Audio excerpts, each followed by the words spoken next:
Hey everybody, we're back to continue the 10 years of Resident Evil with Resident Evil 0.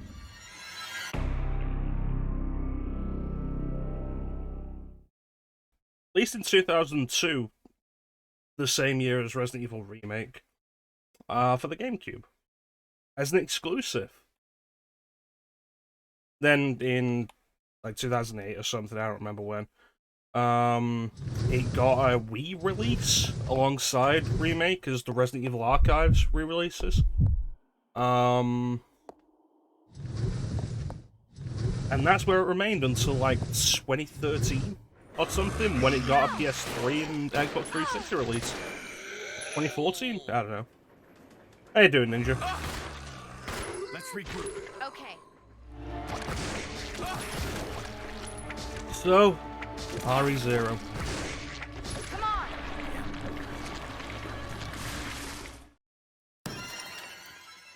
This opening theme is weird as hell.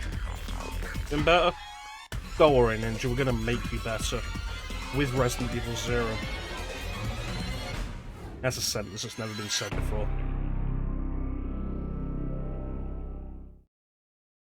Alright, and goodbye, everybody.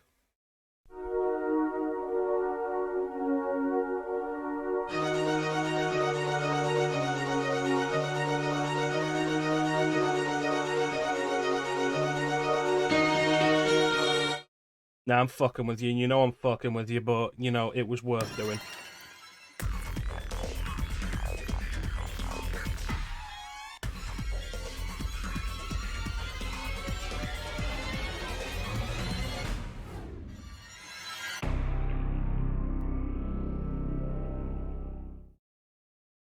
So, we're playing this on PC. I did the Jill scenario of Remake on GameCube. I've done, like, the original versions of every game so far up until the Chris scenario of Remake, which was for two reasons. One, I lost the save of the Jill scenario anyway, and I might as well have gotten a completed save on PC for my Steam library. Remake, RE0, I'm just doing this on PC for several reasons. The immediate access to costume switching, which makes the game at least a little bit more interesting. I don't respect it. And, you know, so on and so forth. I was considering getting mods for this. There's a few mods of, like, minor note that could have been interesting. One that restores Rebecca to her original appearance in the GameCube version, which is something I hadn't even realized they'd changed. But, like, you can see comparison pics, and it looks like she has more makeup in the HD version for some reason. But ultimately, I just didn't care. We're gonna play this, we're gonna beat it, and then I'm never gonna play it again. Because it's not a good game. And I fooled myself for years into thinking it was. And then the HD version came out, and I was like, I was wrong.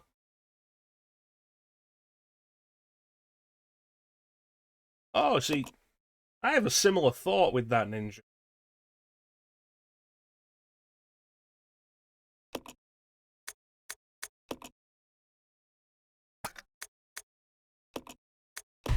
And that's that I'm playing this game on easy, because it's, like you say, it's a slog.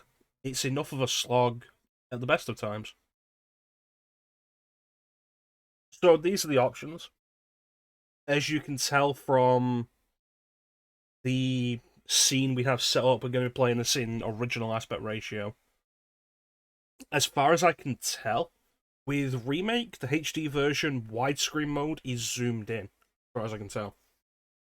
Which is why the camera will move up and down in a lot of scenes as you move around. Didn't do that in the original because they're static backgrounds. 0, I think, just stretches the image, which is weird. But, like, we're going to put it in 4x3, the original thing. We're going to have alternate controls that match current standards bullshit. alternate controls because, like Remake, the alternate controls are mapped to the analog stick, but if you play with D-pad, it's classic tank controls. And we saw some of the fun you can have with that. Oh, you think so?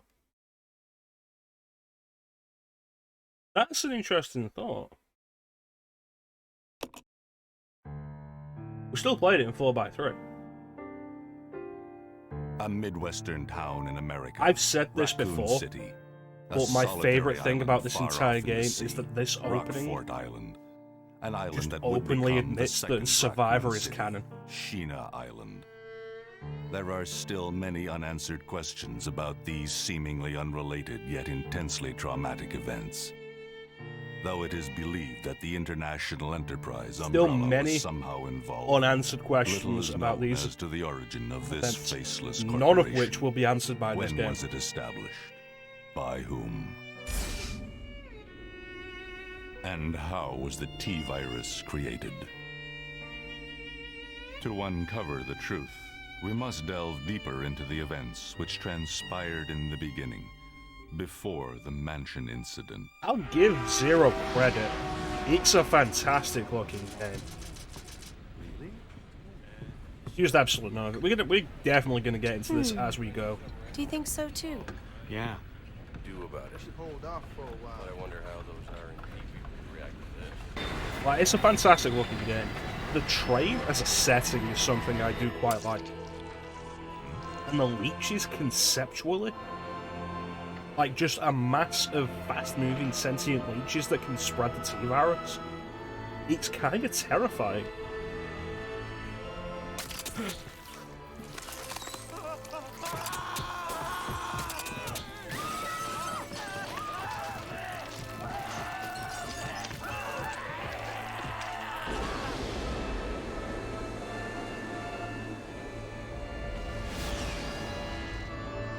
We'll get into the inventory system. Strike one, that the leeches are controlled via syncing.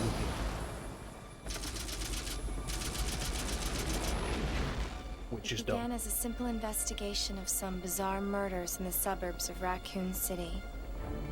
Nothing in our training could ever have prepared us for the nightmare that ensued. Meet Bravo team. We never stood We will a get chance. characterization for basically none of it. What's going on? Engine failure. Emergency landing. So, in expanded material, it suggested that Wesker sabotaged the engine, and that this was deliberate.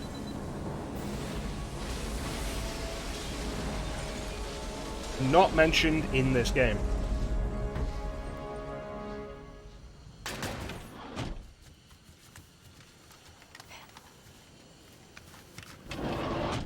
Check the current position and investigate the surrounding area.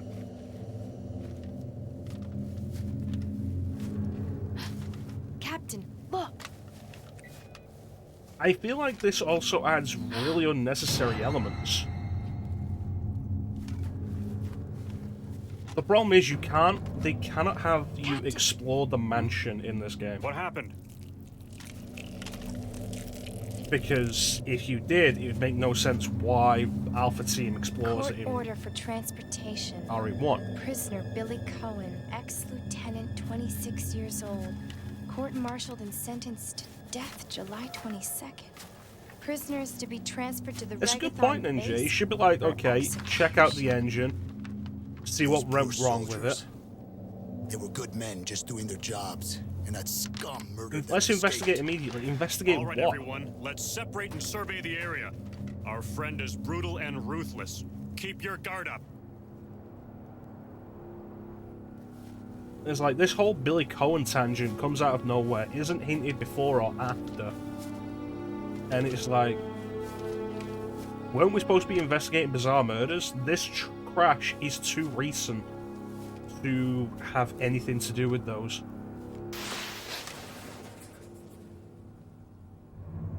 A train?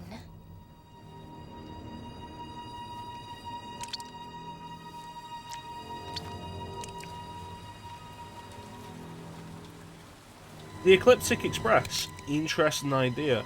But again, like, what's the point of it?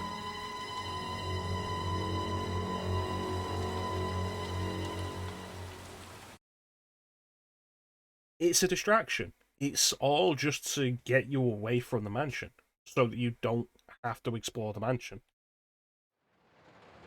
Alright, and here we are. And yeah, this is a good looking game.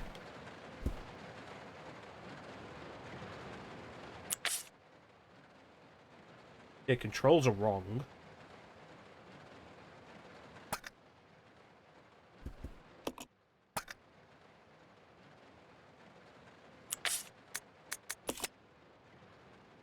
I can understand the thought there, Ninja. The question would really be how.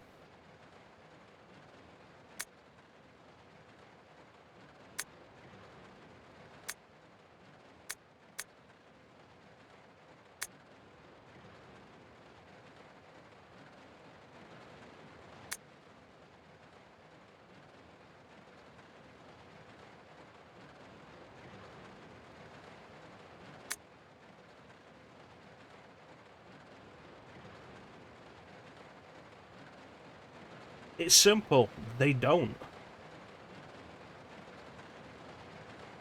They don't bother to connect this to RE1, really.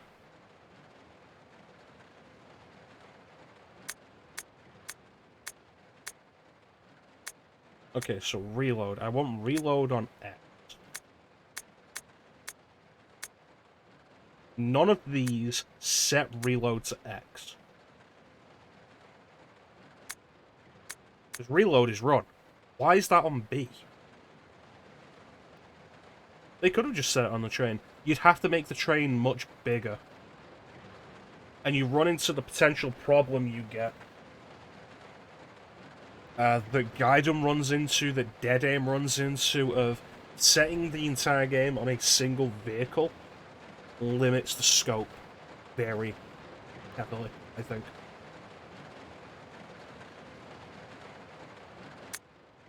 It's possible it could be done, but I don't think Capcom could have done it. I don't like any of these. These are all awful.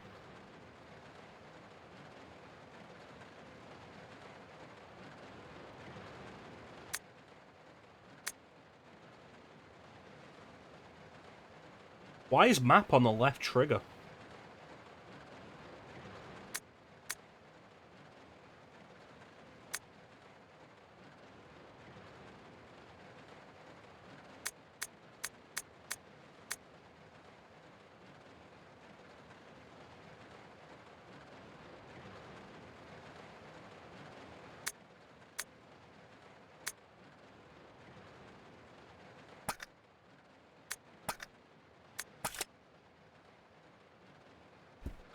Yeah, so run is set to B. And I didn't like this. The Dreamcast games do this. And I don't like it when... I don't like playing Resident Evil games on Dreamcast like that. And I always remap the controls. In RE2 on Dreamcast gives you the option of fully customizing controls. You can set whatever you want to whatever button. 3 and Code Veronica do not. So, playing on actual Dreamcast, I had the Mad Catz Dream Pad, and it has reprogrammable buttons, so I would swap X and... No, it wasn't, it was A. A was... In Dreamcast, A was run, and X was check, which I hated. And, like, this is probably worse.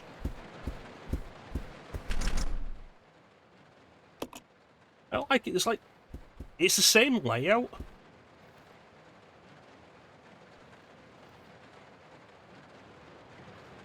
Wait a minute, X is status. What is Y?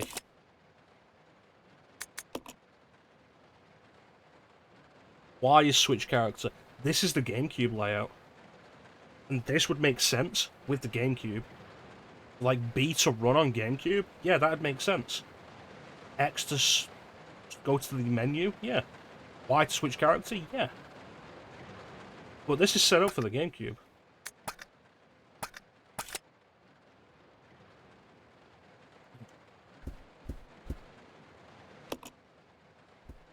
There's also a body there, Rebecca. I can see the leg.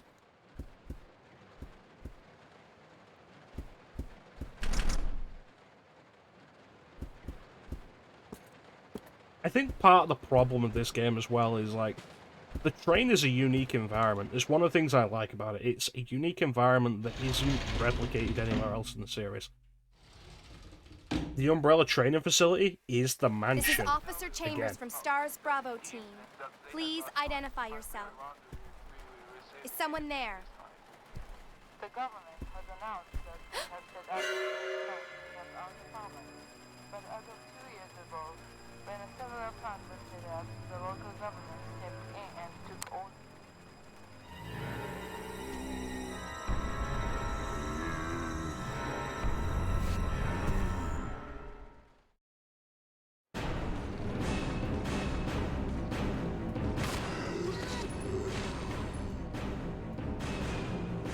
Man, this really is easy mode, isn't it?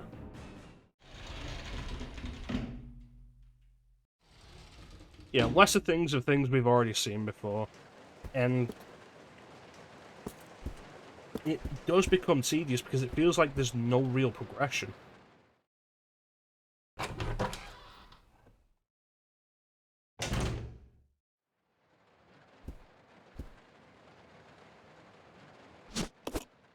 Six-slot inventory. It was bad enough with Chris. Orders came from the boss today. In charge of investigating the remains of the Arklay Mountains Laboratory.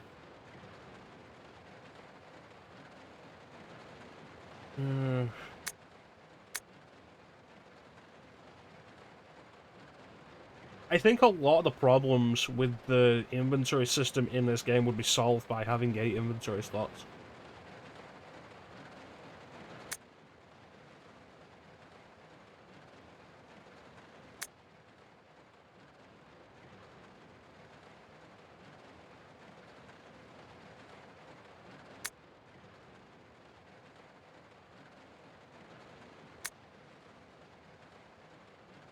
Alright, so this is the foreshadowing of the Scorpion boss, which I think is the only foreshadowing of it.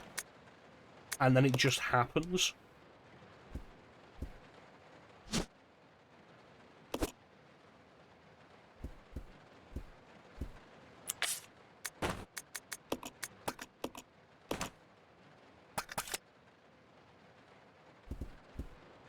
Dropping items, good idea. I like that.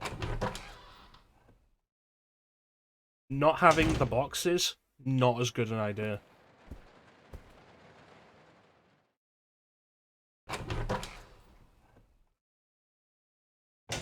So, you give the characters 8 inventory slots.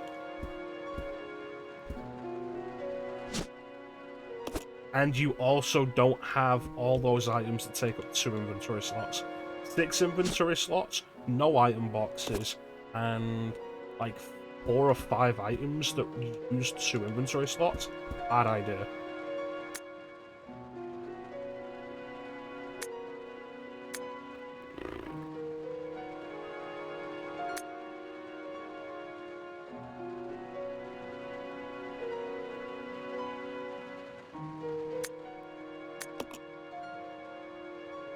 Even the files don't really add much.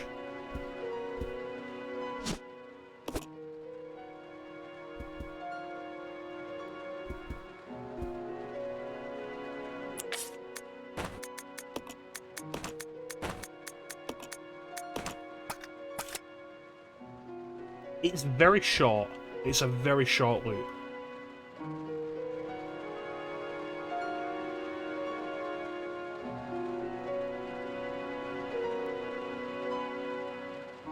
That's it. It's a very short loop.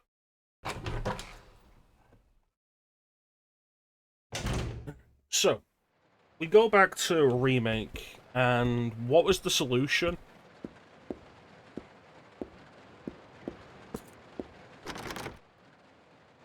For Chris only having 6 inventory slots.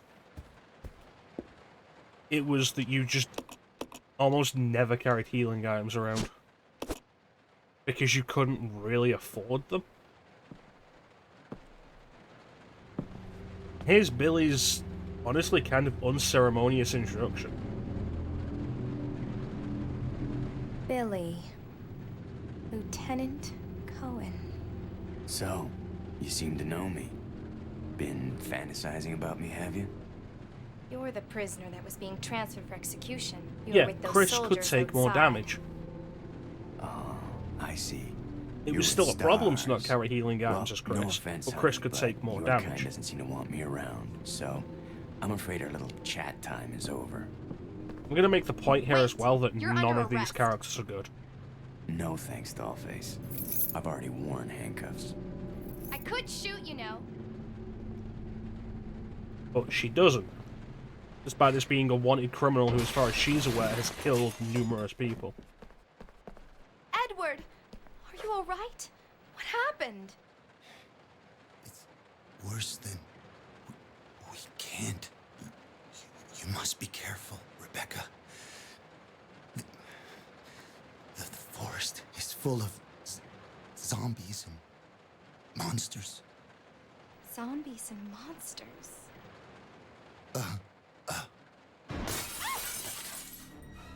And Ed would do it. Ed. Any characterization for him? No.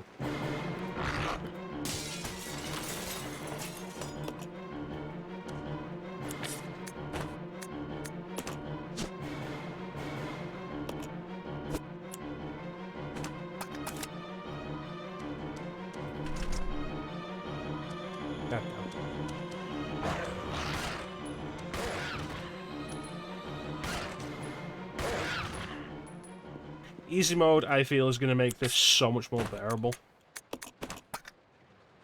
Not going to invalidate a lot of the stuff I'm going to complain about. Because, like, here's the fun thing. Difficulty isn't going to be one of the things I'm going to complain about.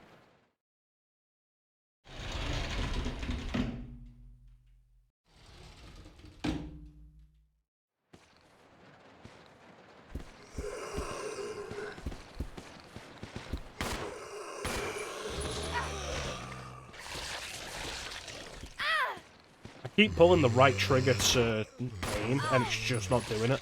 And it's catching me off guard. Alright, so even in easy, 2 grabs and Rebecca's in caution.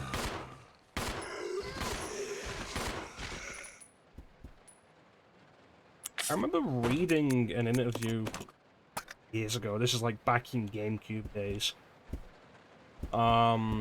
asking one of the developers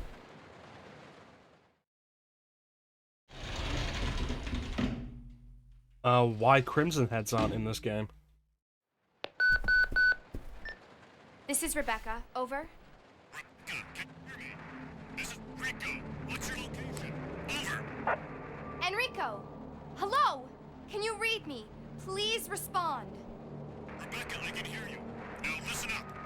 We've obtained detailed information on the fugitive from a document found in the wrecked wagon.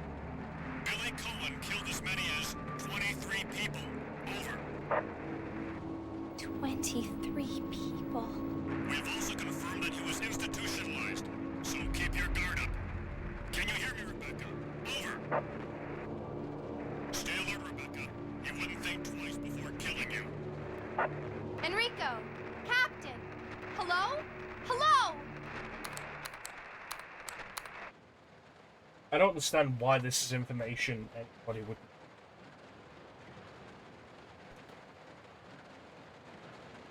We're introduced to Billy with the idea that the military feud escaped after killing the people transporting him horribly.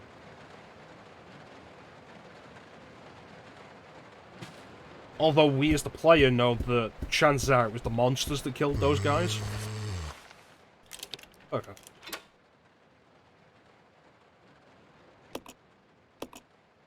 Which means that, oh yeah, Billy killed at least 23 people and was institutionalized, exists only to make the player think, oh, he's a bad person. But then they do this in the next room. Hey, man. It's gonna be dangerous from here on in. Why don't we cooperate? Cooperate with you? Didn't sound like he was breaking up that bad. Listen, yeah, little you can girl, understand if you haven't everything he noticed, said. there's some pretty freaked out things on this train. And I, for one, want to get out of here. I don't think we stand a chance doing it alone. You expect me to trust you, a wanted felon? I don't need your help. I can handle this on my own. And don't call me Actually, little Mira. girl. He has Alright, extremely Mr. beaten Do-It-Yourself. Azura's right? What should I call you? God The damn. name is Rebecca Chambers, but that's Officer Chambers to you. Well then, Rebecca, why don't you go and try while I wait here? Why don't you arrest him?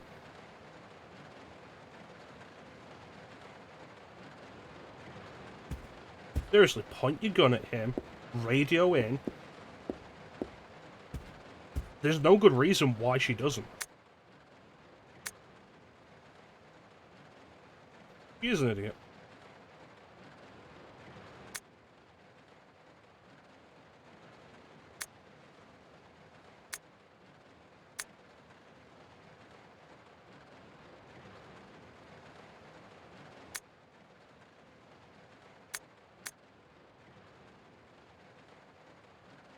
Ah, that's fair enough.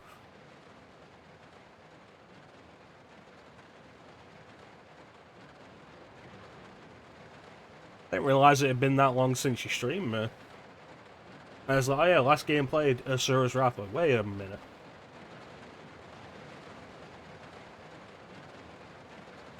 On the floor, bitch. This is dumb. And this has been a problem since the original. In the original, it's like, okay, the mansion is weird and it's set up with traps, and it's all deliberately designed to be a horrifying maze of death. Every subsequent game introducing this kind of thing into wider environments has made it stupider. RE2 tried to justify it with the police station being a converted museum. RE3 was just like, yeah, the city is dumb. But hey, how do you get into City Hall? Well, if any of these jewels are stolen, you don't. And it just got progressively dumber. Here we've got, okay, here's the train. In closing the dining car, supervisors are asked to switch off the automatic doors after ensuring all staff have vacated the car. Main automatic door power switch is located on the roof of the 5th car. Inspections will take place when the train is garaged. After inspections are complete, use the ladder at the rear of the 2nd floor of the dining car. What? Why is that a thing?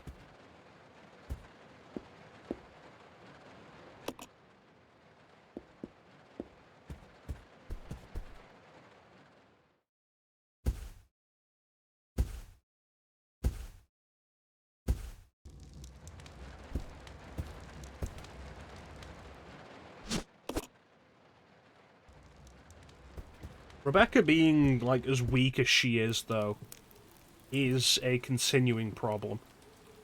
It's a bad design choice for the...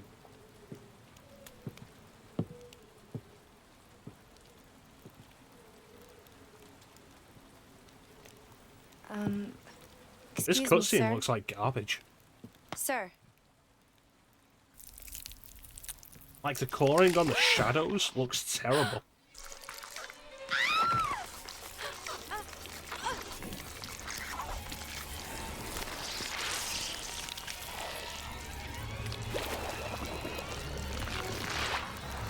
Akami's least favourite character. Well, see ya.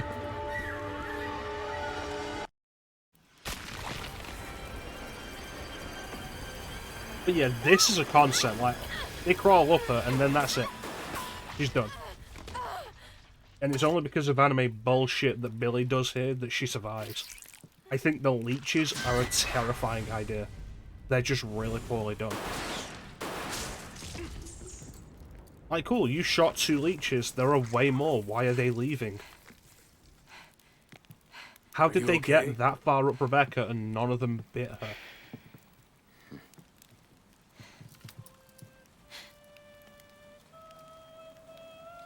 Why are they controlled with opera singing?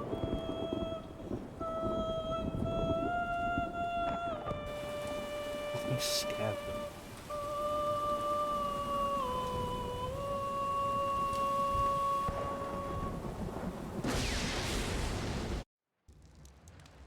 That's supposed to be scary.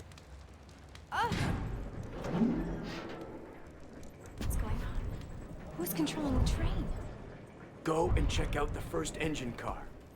Listen, we gotta cooperate with each other from now on. You got that? Well, I don't... Clue in, girl. Or maybe you like being worm bait. All right. But you just remember, I will shoot you if you try anything funny. I don't believe that, because Fine. you have had Now so take many these with you. opportunities to do that and haven't done a goddamn thing, Rebecca. If you find anything, give me a call, all right?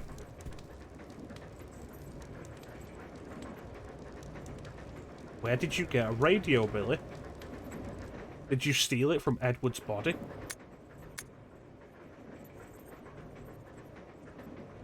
You'll pay for what you've done to people I don't know and have never heard of, and honestly, they were pretty bad people anyway from everything we've learned, and...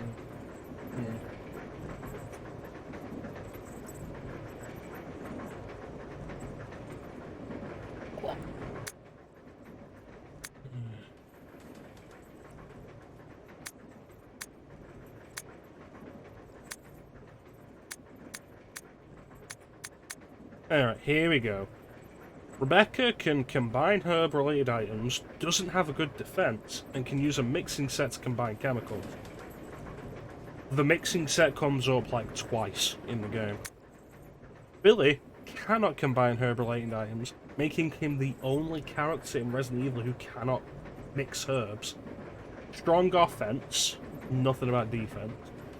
Can push many large objects. They're right in front of you, can open very large doors.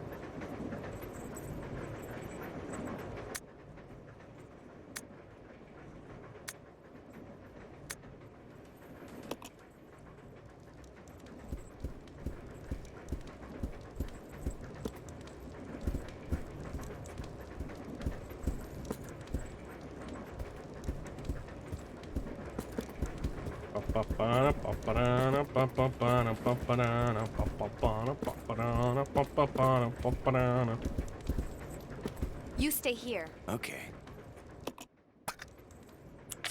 Where's the tactic?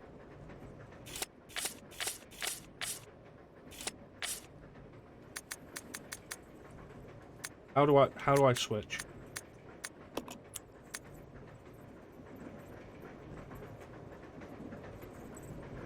Yeah, don't use the gun.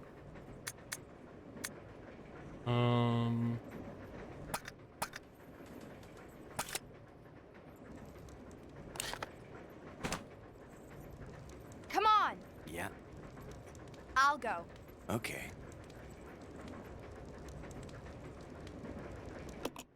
I want Billy to drop that goddamn knife. No, costumes are here.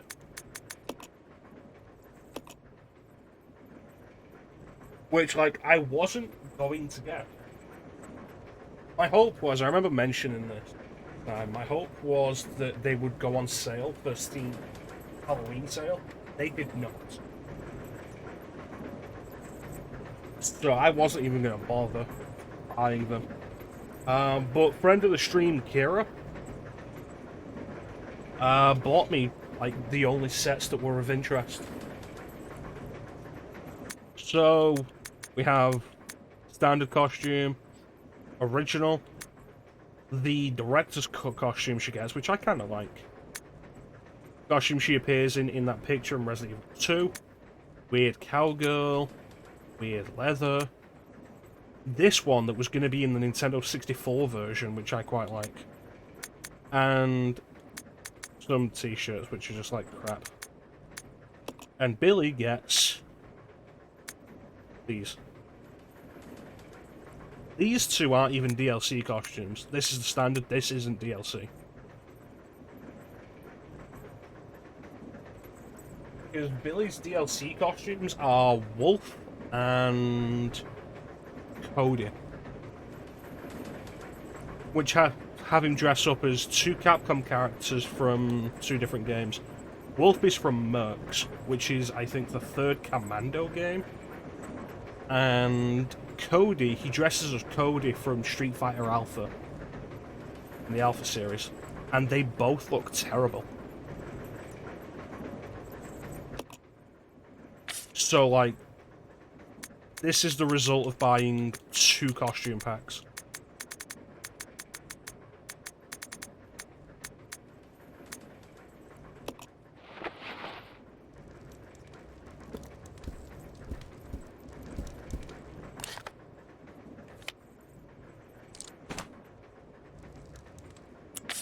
What was the button to switch characters?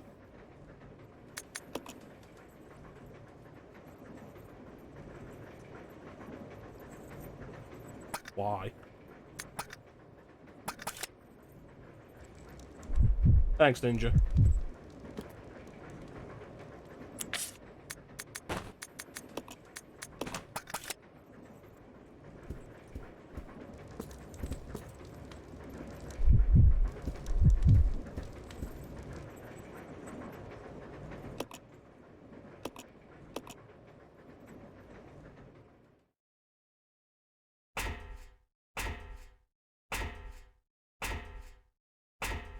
So this is a trick.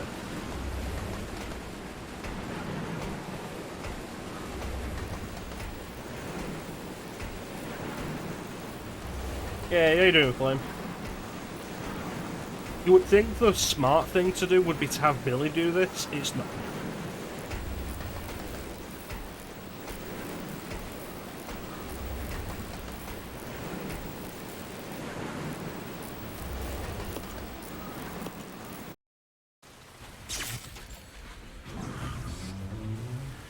I'm shouting Flame out, Ninja. And they jump onto her and then just disappear. And it's like, what?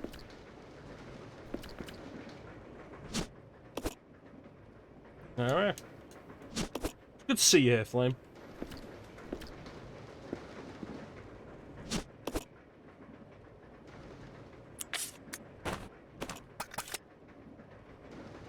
Give her a good scare. I'll give the game credit, like... There are 2 sets of cutscenes, one for Billy and one for Rebecca, though. And, like, I'll give them credit for that. They're not... I don't think they're in-engine cutscenes.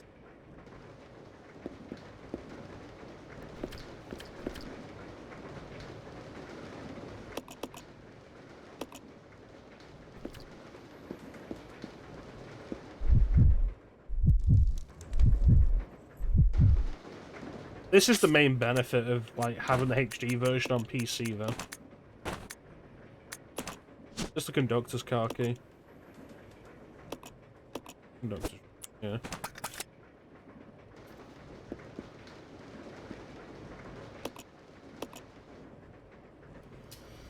Yeah, this is the benefit of having this game on PC in particular. Faster load times. Yes, it is.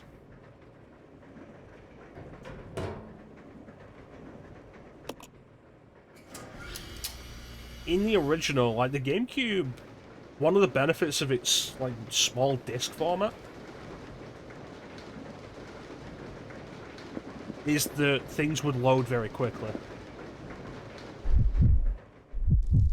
But I'm sure that on everything else other than PC, switching between characters when they're in different rooms takes longer than that.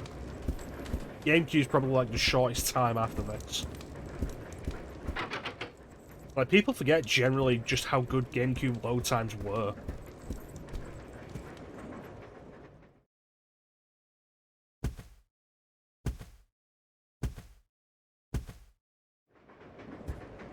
I don't want to play this. I'm hoping, like, as we go, it'll turn into a Code Veronica thing of me begrudgingly enjoying it, but I really don't think it will.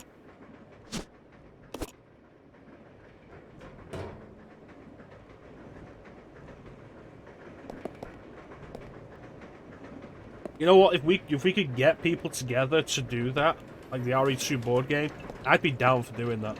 And, like, streaming it. Or just playing it for fun. God, that'd be fun. But anyway, the whole thing of this game is like, hey, 2 characters. 2 characters together. Work together, survive. And then the game spends a weird amount of time having those two characters separate.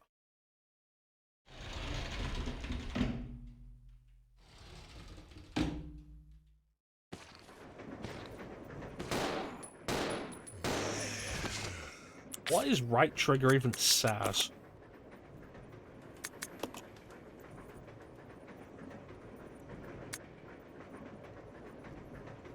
Why would you put that on? Why would you put the status screen on the right trigger? All these control options are awful and I hate them.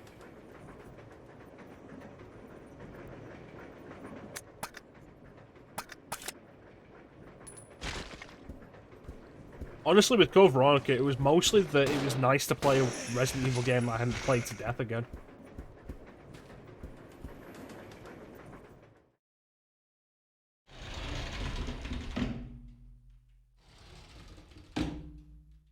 Zero is a lot of gameplay.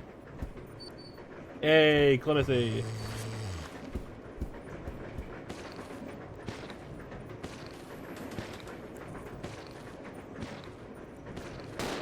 Flame, please, I can only get so wrecked.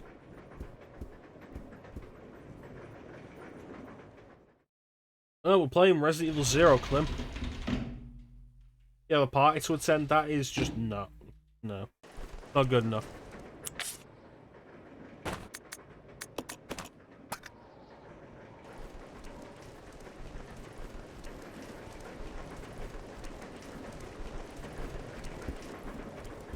Like, why am I even playing RE0 if you're not going to be here to watch me?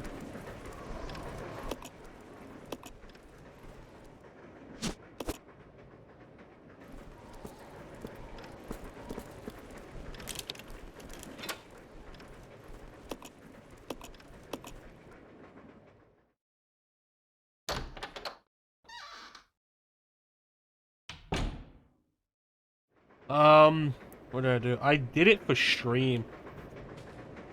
For, like, this whole 10 years of Resident Evil series. And I didn't have to knife anything. Like, it's entirely doable to get through that game with the ammo to not have to knife anything. The problem is, on your first playthrough, you're probably not going to. I fucking hate this game. It's bullshit.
This has too much umbrella bullshit.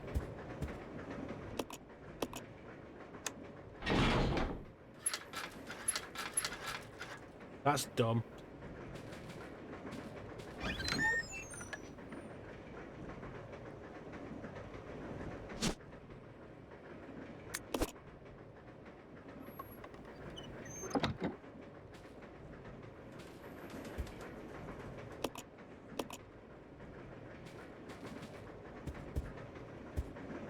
Alright, I'm going up.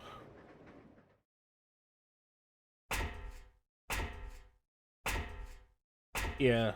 Code Veronica is less fun to play, I think, than a lot of the other classic RE games. A big part of it is that it's overly long. The way everything is laid out doesn't lend itself to backtracking well, but the game demands you do a lot of backtracking. Oh, absolutely. Like, this is worse. This is worse than Code Veronica. but I would say on a first playthrough, this game is easier to deal with than Code Veronica is.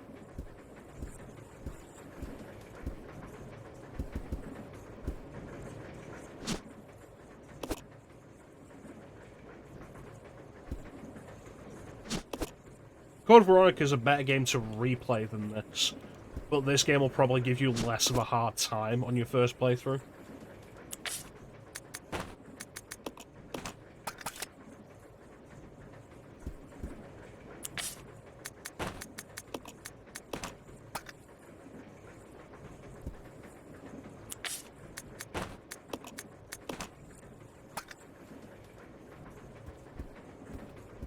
No, with how long Code Veronica is, it's more of a time commitment.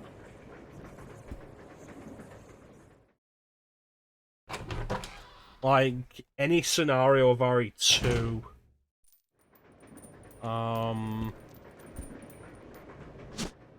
left a knife in the... dining car.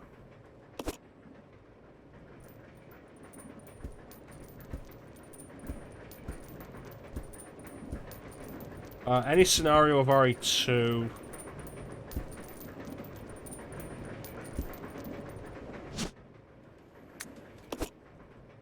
all of RE3...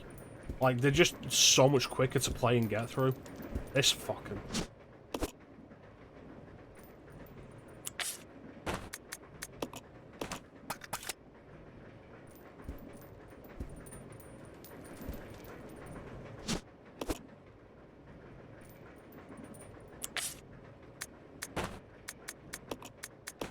I like RE3. RE3 will fuck me over sometimes.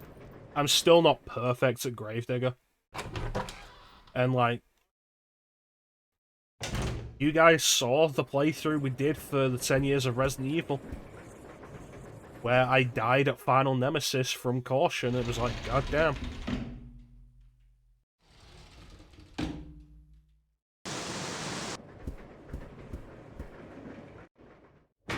So the Scorpion, which has a little bit of foreshadowing, but even with that, when it shows up, it's like, why is this here? How is this here? What? Also, like, you can really easily knife this fucking thing.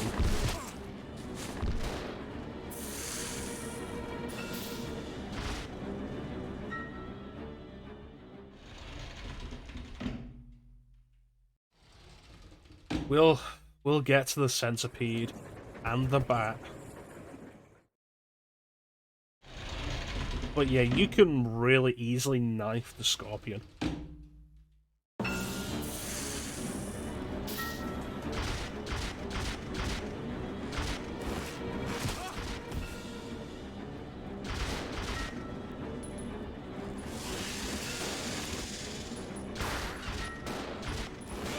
The Eliminators are one of the worst common enemies in the series.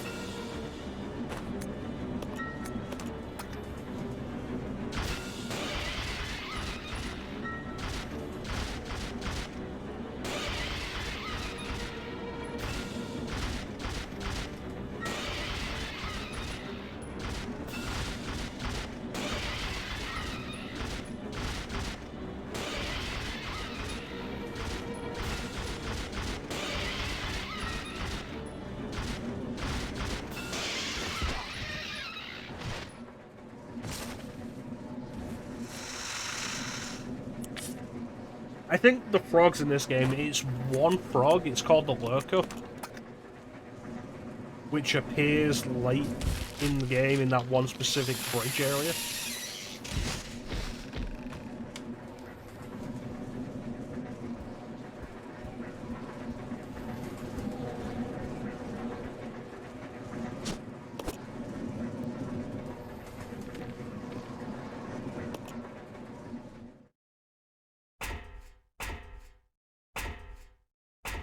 The layout of this train is dumb.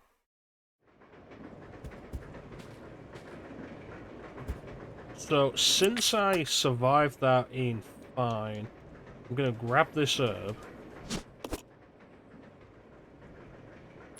I'm gonna drop this first aid spray. Because I'll be more willing to use a single herb than the first aid spray.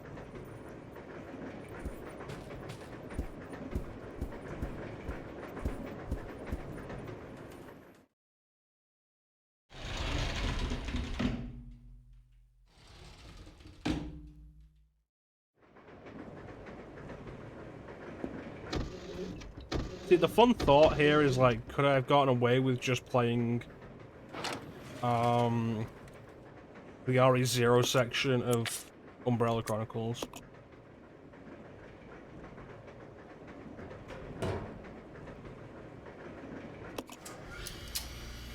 Like, we'll get into it as we go, but, like, RE0, for the most part, nothing's happening.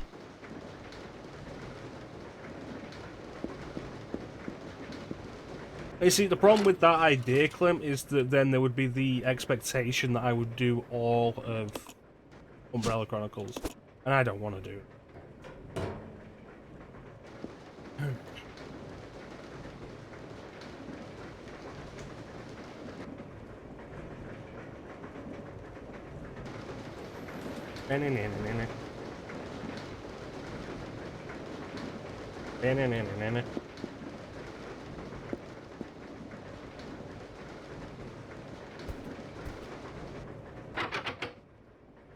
Dark Side Chronicles is an old stream. That physically hurt. It's dumb, but it's the kind of thing you should really expect of me by now.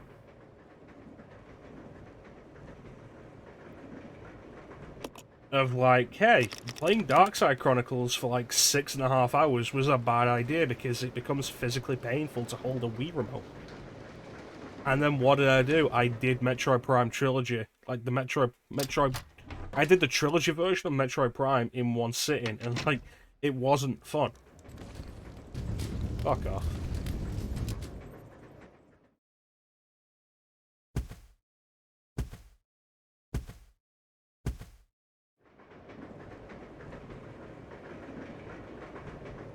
Yeah, Umbrella Chronicles is a very heavily recycled game.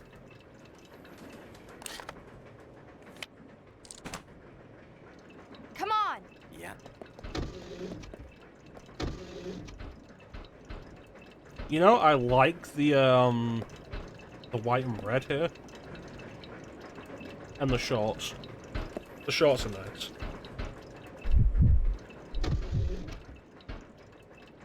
Alright. Open a thing.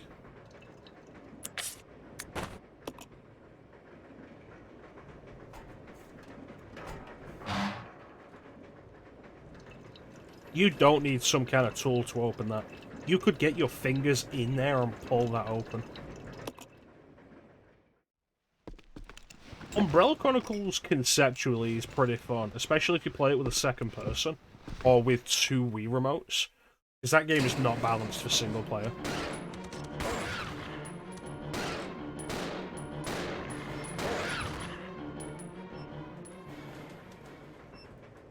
Umbrella's End should have been its own thing.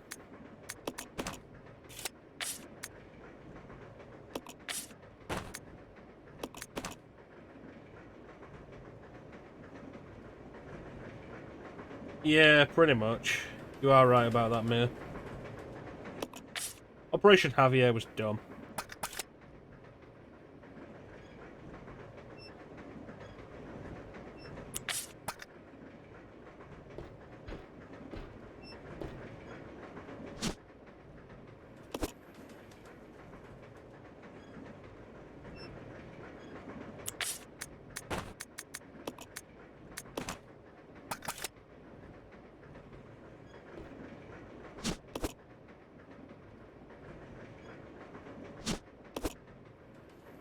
But just in general, because it's the shape of the Wii remote that's the problem.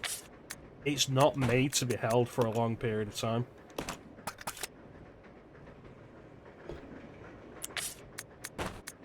It's not a comfortable controller, and it never was.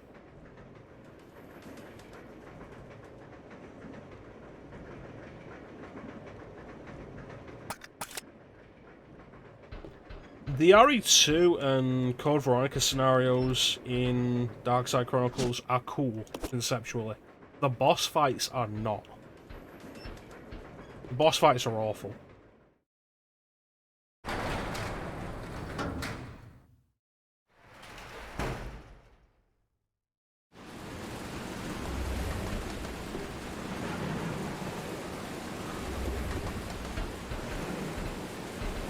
Alright, thanks for joining us, Clem.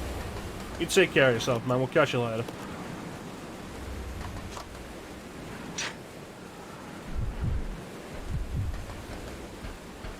This fucking...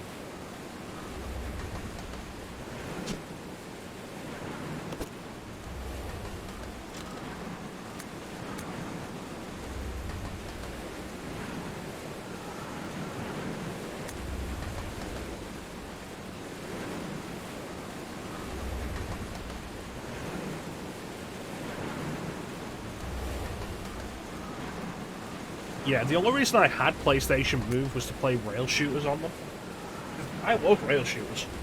They're a lot of fun.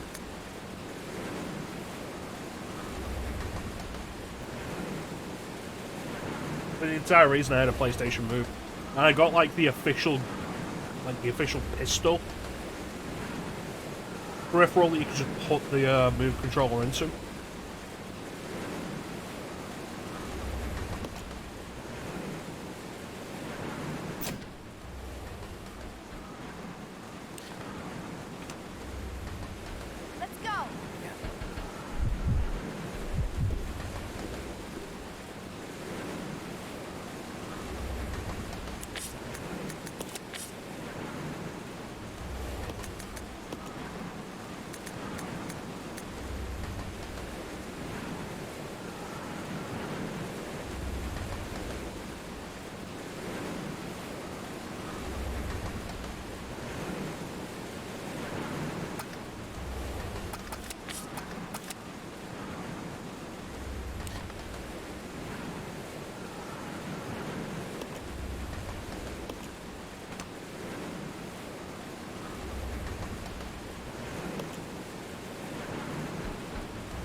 Alright, thanks for joining us, Flame. You take care of yourself, buddy. Have yourself a good trip.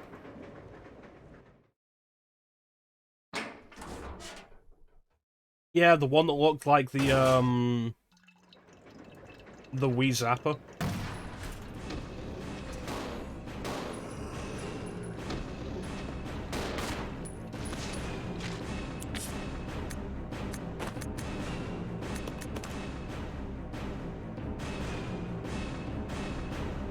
Yeah, because that one also takes in the,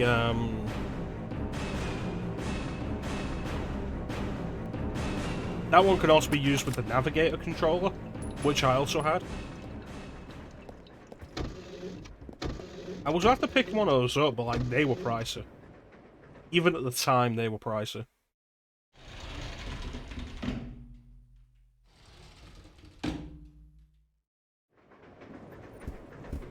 Where I'm going away and knowing, ignore them, Rebecca, we're going. And now it's time to play the riveting game of, is Rebecca gonna come through the door with me? Good.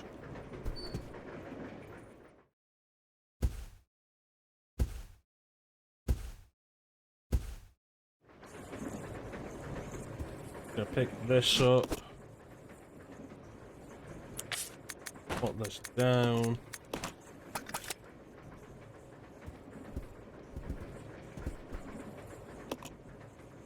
Rebecca, get back up here.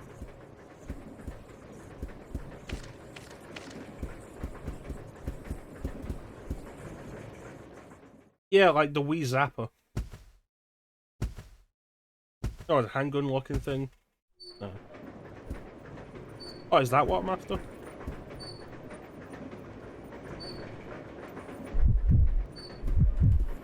of the way. Posted a picture of it in Discord.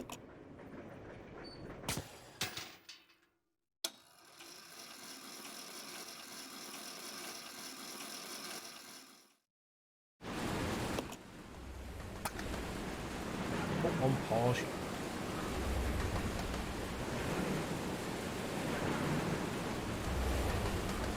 Yeah, I was after one of those. It's like it's got the buttons that you've got on it that will act as pressing them. Isn't there a space? Yeah, there's space for the navigator controller down the front. Yeah.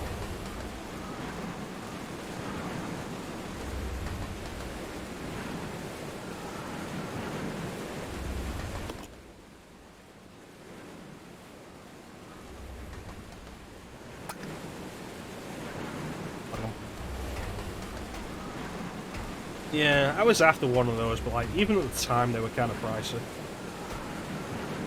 And by at the time I mean the time like I got a PlayStation Move. I got my Move really cheap. Bam! Bam!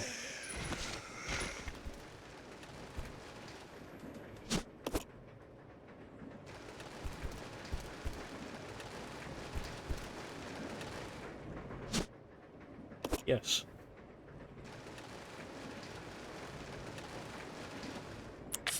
I was always kind of disappointed they never put House of the Dead 2 on there. Because like, I got the Move controller, I got the Navigator controller, and I then bought every Railgun game on PS3. Which was House of the Dead 3, House of the Dead 4, Overkill Extended, Umbrella Chronicles HD, Darkside Chronicles HD, Time Crisis Raising Storm. That wouldn't surprise me. The Chronicles games had some interesting control schemes. Like there was one for like just using the nunchuck on its own. No, for using the Wiimote, but then there was a separate one if you had a nunchuck plugged into one of the Wiimotes. So you could look around a little bit more. It was interesting.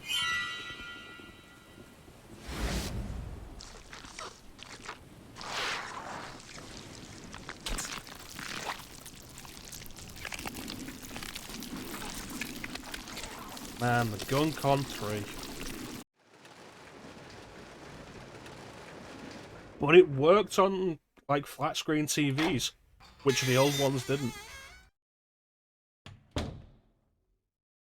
So, yeah, the leeches are moving around now, and it means very little.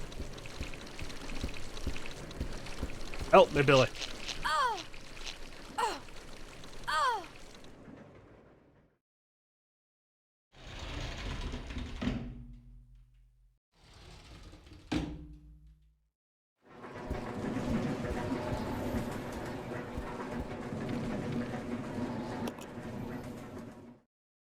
I miss light gun games.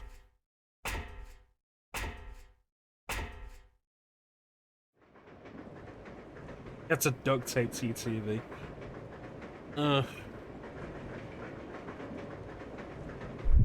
mean, the Wii remote was kind of the same.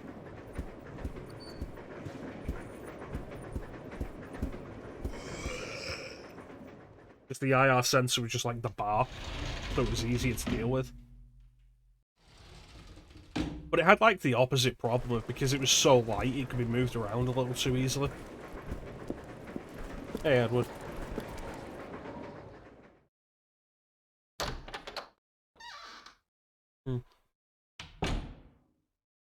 Alright.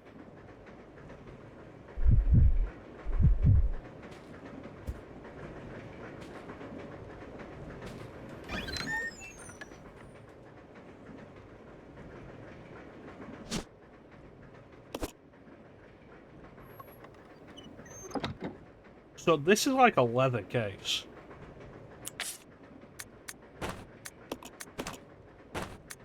It's like, you look at it, it's like, oh, we can't open it because that lock. Like, this is like a leather case. You could tear this fucking thing open if you had to.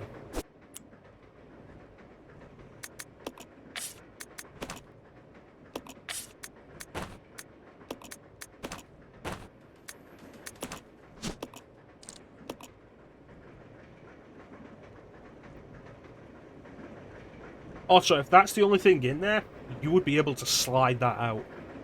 The way that thing was closed, you could absolutely just slide it out. Jimmy Lewis.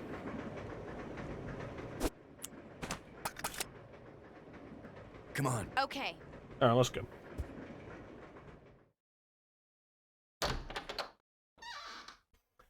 But we're about to see the scene that I'm always like,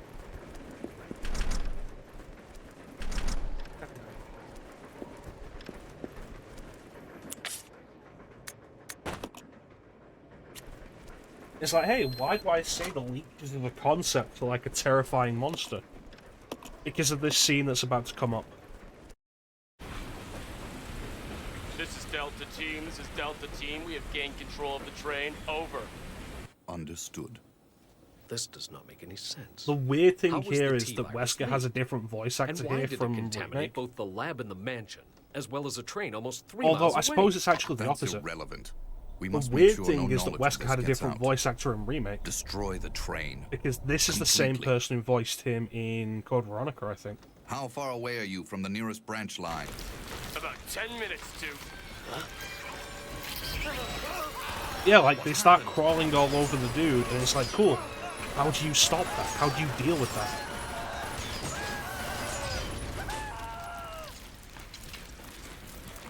Kinda don't.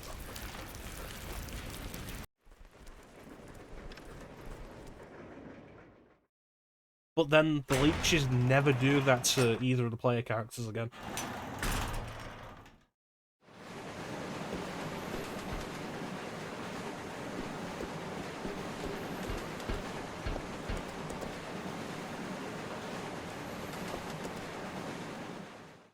Yeah, unless you're Billy and you just shoot like 3 of them.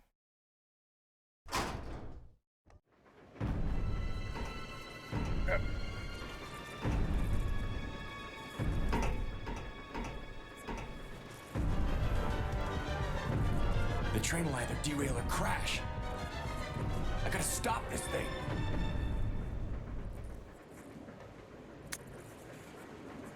Brake operation manual. Don't just pull a lever.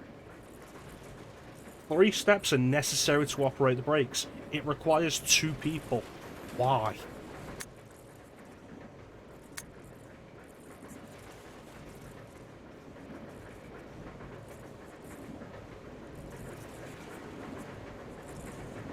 Okay, cool. To activate the system, you have to insert the magnetic card into the device in the 5th car, the back of the goddamn train. And then both cars, you need people in both cars to enter a numerical code to activate the lock. Or to deactivate the lock so you can use the goddamn brake. What? So, the smart choice here is to leave Rebecca behind. But if you leave Billy behind and go with Rebecca, I'll go over to the you back get deck a and manipulate unique the control cutscene. panel for the brake. You stay here and apply the brake when ready. Okay. Rebecca! Huh? Don't screw up, okay? I won't. We have 3.5 minutes to do it.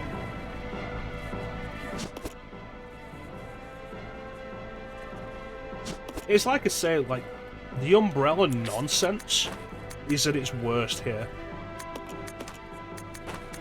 It's been getting bad since since the second game. The first game at least had some kind of point to it. It was weird and dumb, and it was because of the eccentricities of the guy who owned the mansion.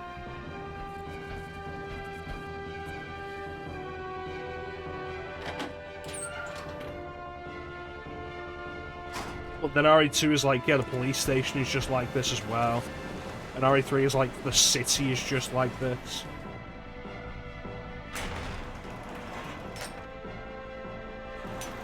And then you've got this, and it's like, yeah, no. The train is like this, just everything Umbrella makes is like this.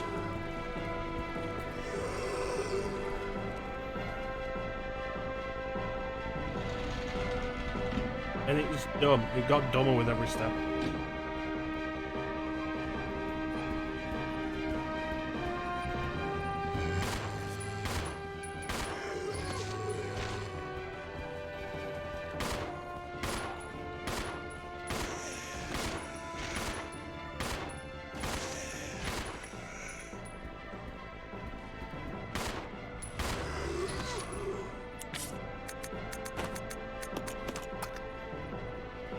Run. So yeah, if you do this as Rebecca, which most people don't because Rebecca's way weaker, you get this extra cutscene.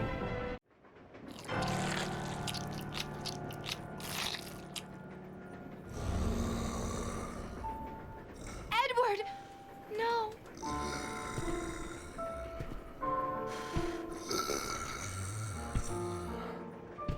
Stop! Don't come any closer!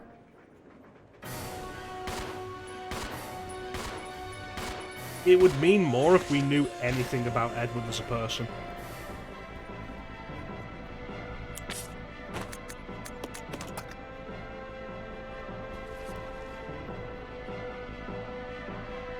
If you come down here as Billy, he's still there, but Billy doesn't know who he is and doesn't care, so you don't get the cutscene.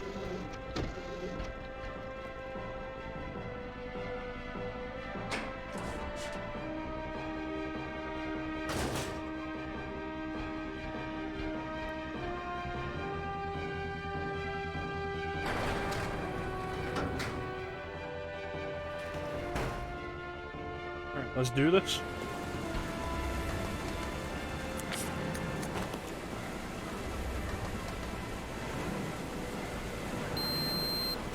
Okay, so now we have to set, was it 9 numbers that add up to 36.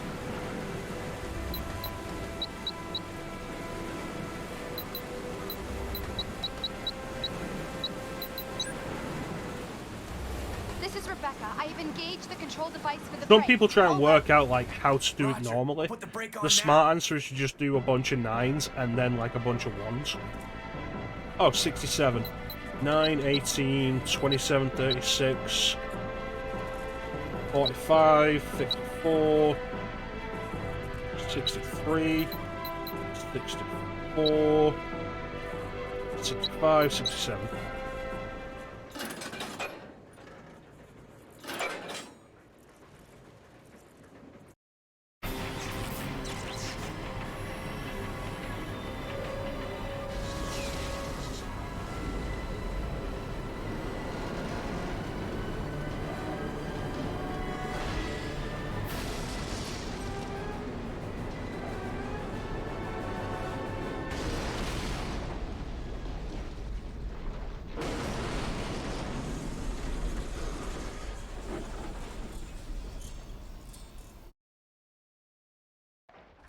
And then everybody died.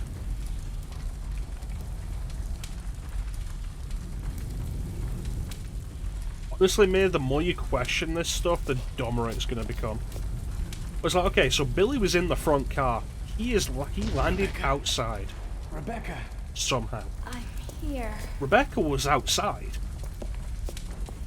Are you alright? Hey, we managed to stop the train. Yes, we managed. We have to find a way out.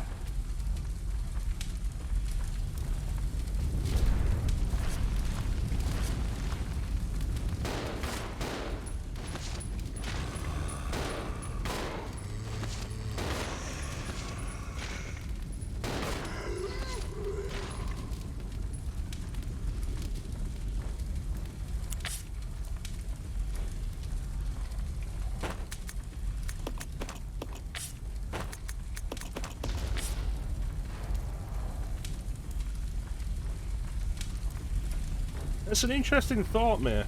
It's absolutely not what happens. Alright, so good news is everything we picked up on the train is now just here. Which is why I picked up everything on the train.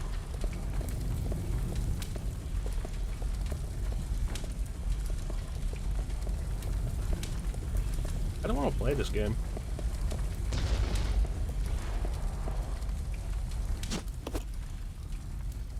I'm gonna take this bullshit.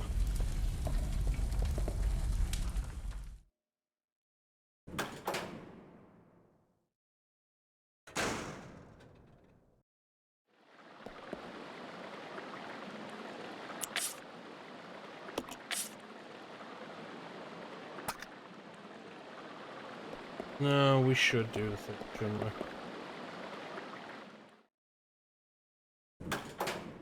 I don't know Ninja, and I wasn't going to take that chance.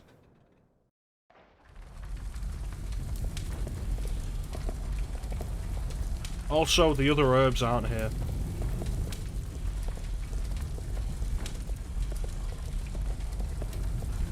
It's possible that only a limited number of items will appear here.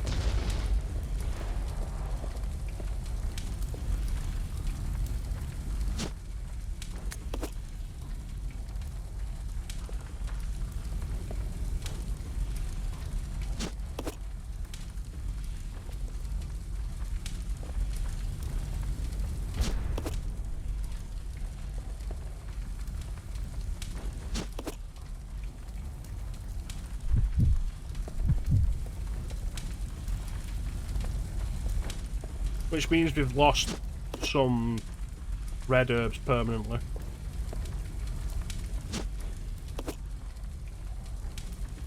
I should have, like, paid Teak to play this instead of me. Hey Teak, is $20, play Resident Evil 0. Let's say I did it.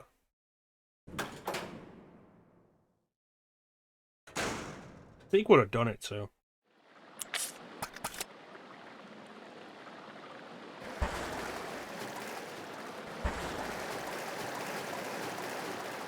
This is the problem with you people, you don't talk me out of bad ideas.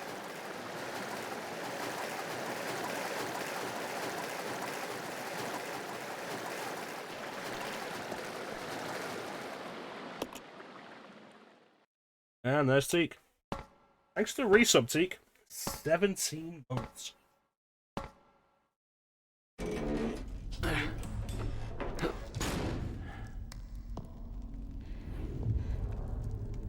Would have done what?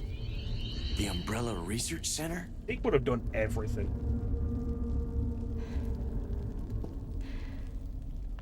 Now shouting Teak out. Teak was not playing Breath of the Wild.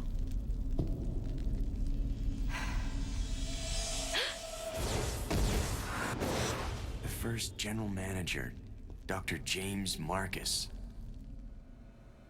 Who on earth are those people? She's just a rookie, a member of STARS. What about the male?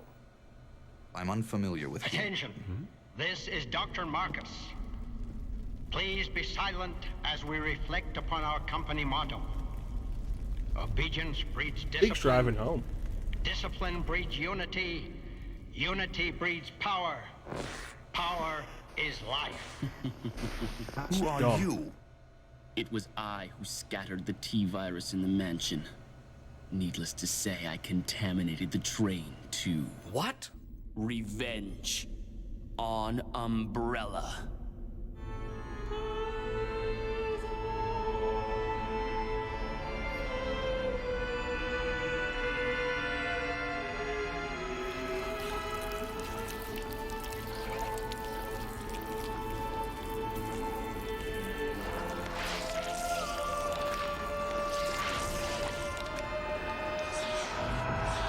Dr. Marcus? 10 years ago, Dr. Marcus was murdered by Umbrella. You helped them, didn't you? And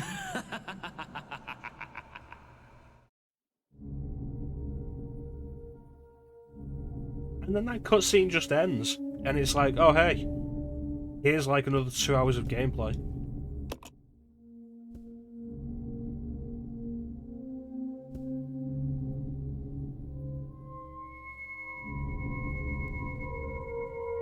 Sadler's a great villain.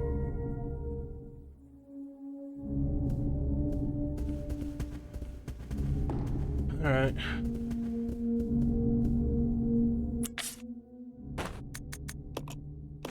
And now we do what everybody does when playing this game. Dump everything we don't currently need in this area.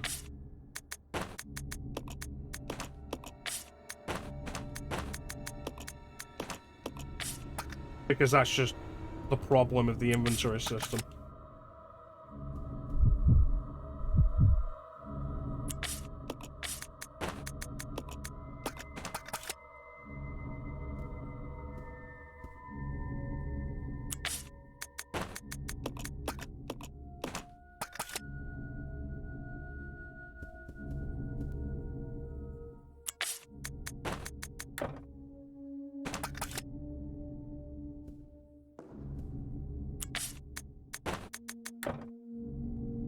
Why?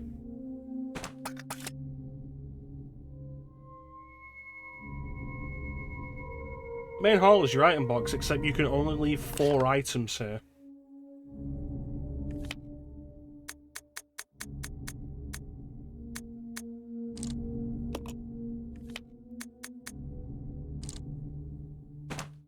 What?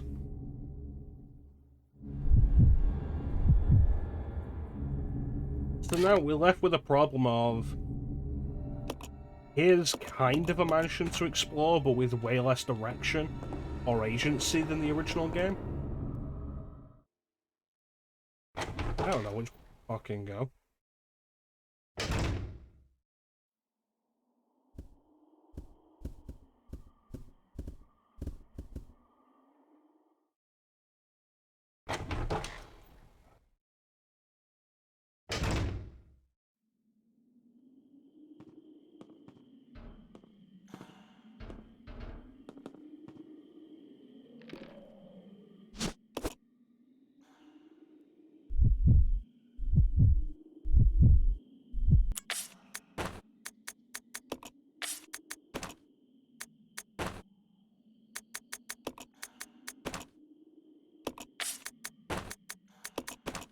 I think so, T. I think so.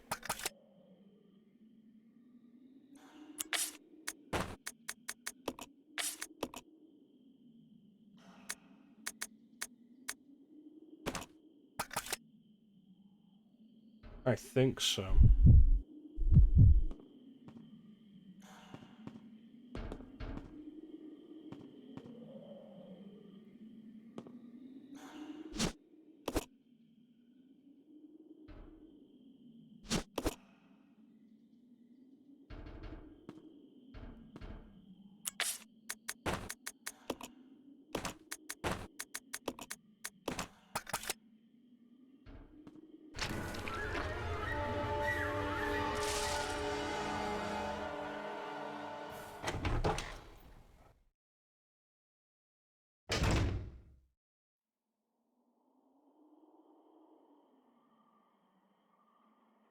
Interesting question.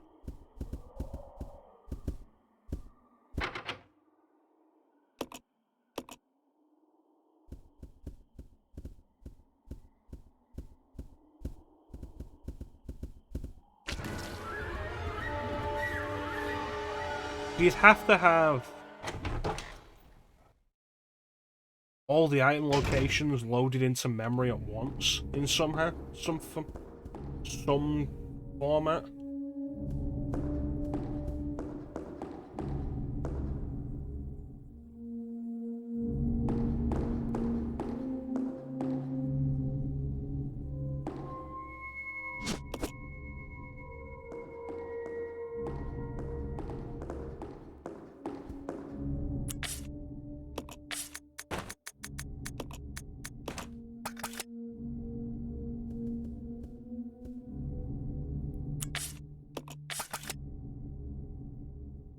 Well, that could be like a coding thing, just like lettering.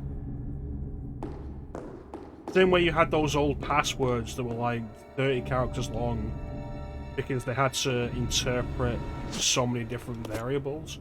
It could be possible on a cartridge, I think. Like, absolutely possible to do that on a cartridge.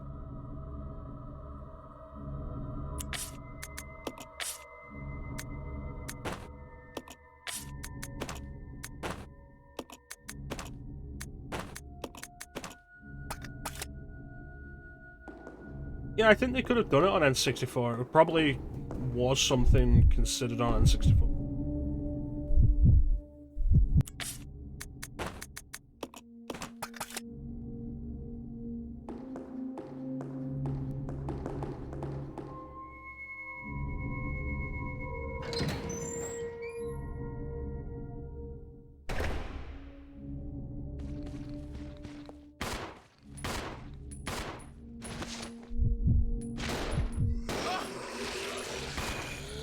One thing that's endlessly frustrating about RE0 is enemy grabs you, that's immediate damage. Your partner can shoot them off before they seem to do anything to you, but the minute they grab you, that is damage. And that's frustrating.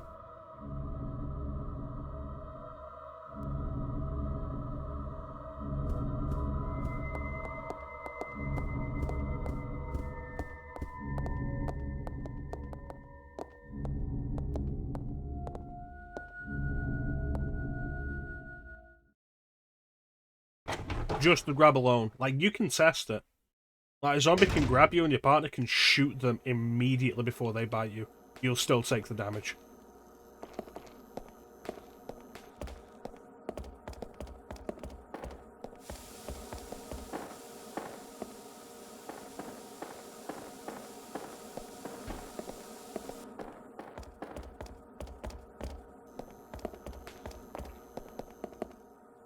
It does suck. It's one of a number of things about this game that sucks.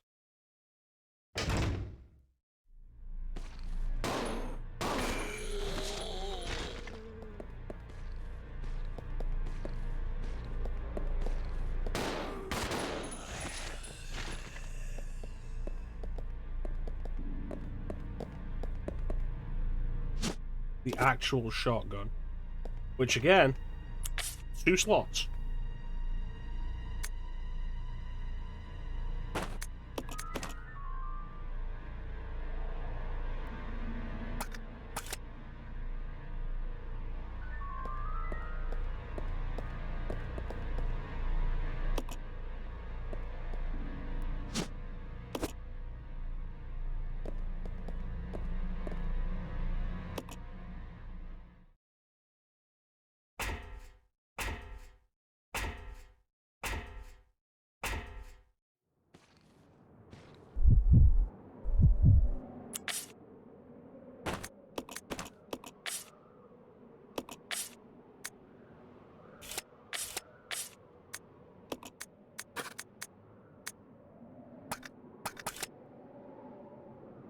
Alright.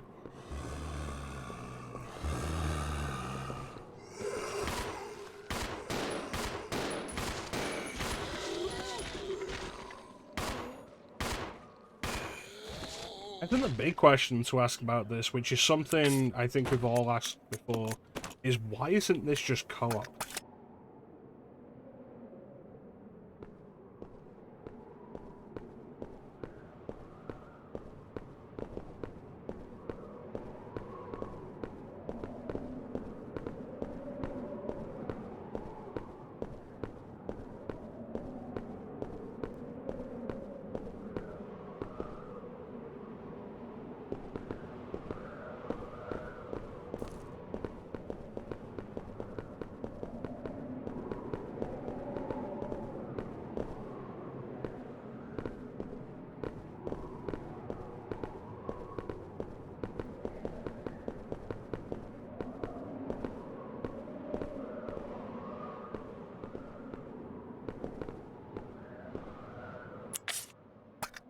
Yeah, everybody's fine at the minute.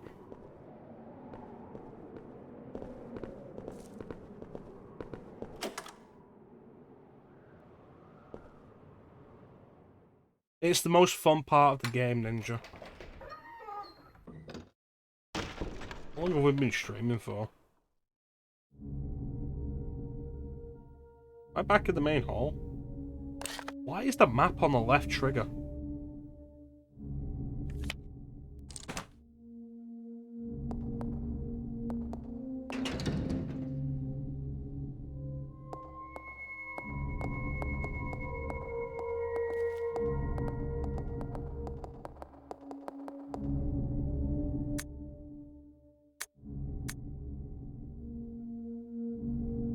new generation of model employees.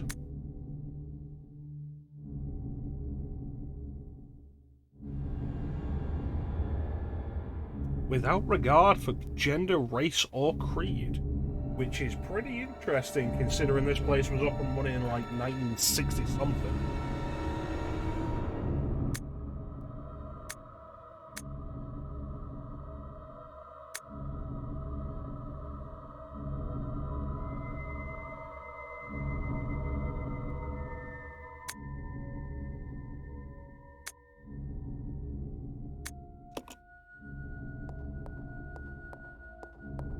Plus, it's all well and good saying, like, oh yeah, no, we're gonna make sure to only produce the best, regardless of gender, race, or creed. It's like, cool, I don't think that anybody in the 70s was going to take a board meeting led by a black woman, seriously. The idea is nice, but other people wouldn't have gone for it. The extra big net.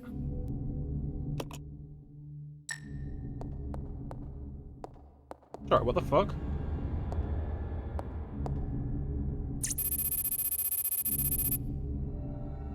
Evac drill pad. I think one of the problems with this game as well, from a story standpoint, is why don't we just leave?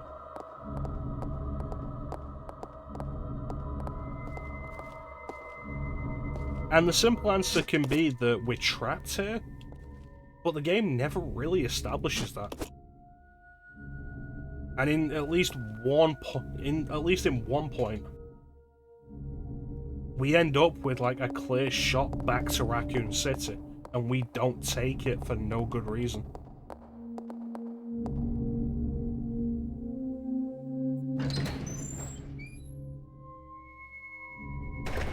Well, that's the thing, Seek. If you're gonna be a moralless murderer, like, you're not going to discriminate.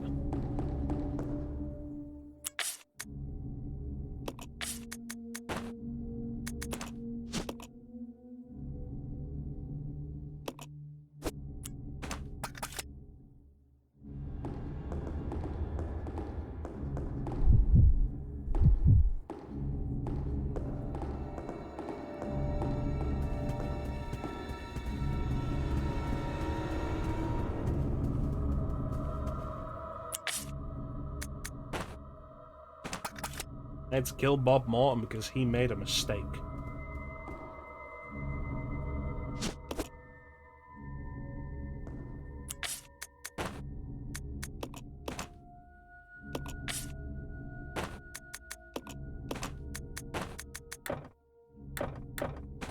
Lame.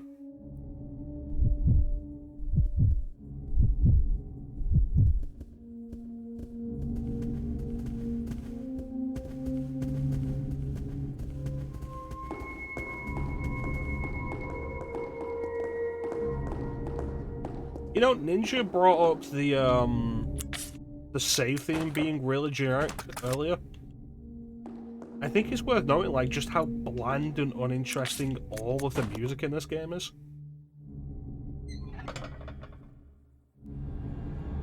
Excellent, that's gone from my inventory.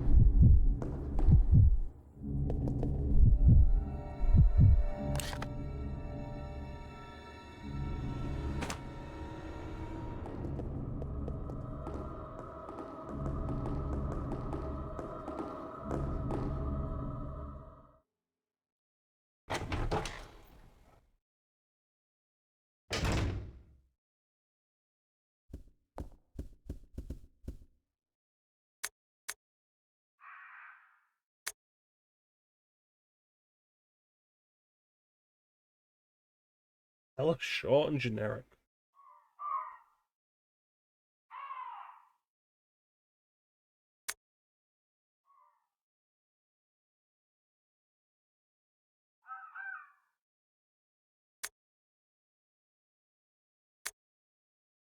$8.15. It certainly is music.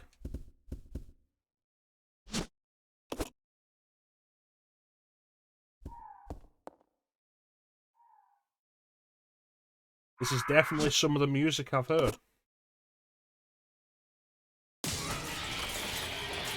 Run, Rebecca, run!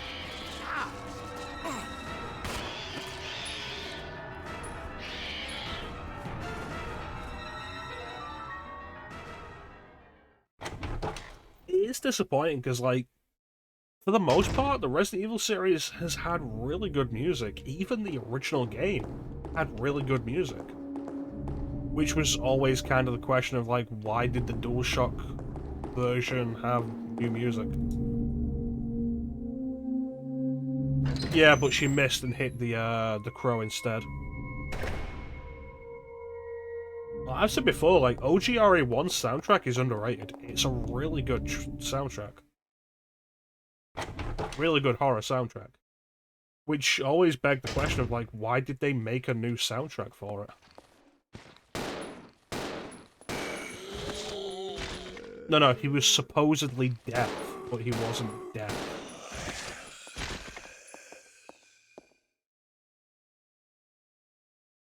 Not that he was blind.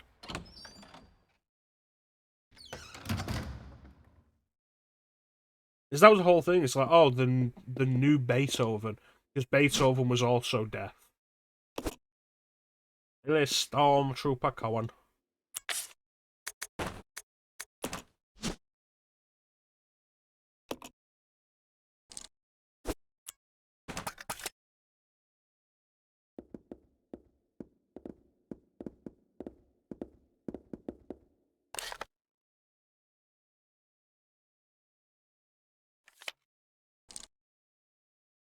This place is too big.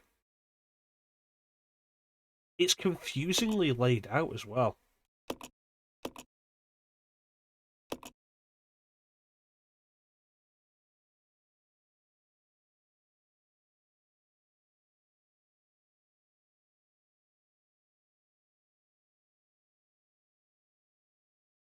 There's the weird thing with RE1.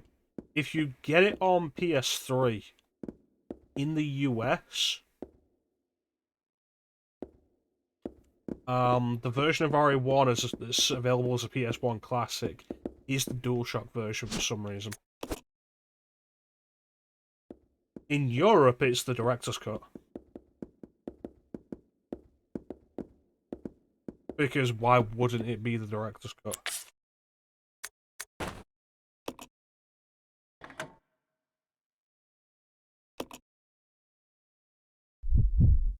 It's like the thing with Tomba 2 that was kind of weird.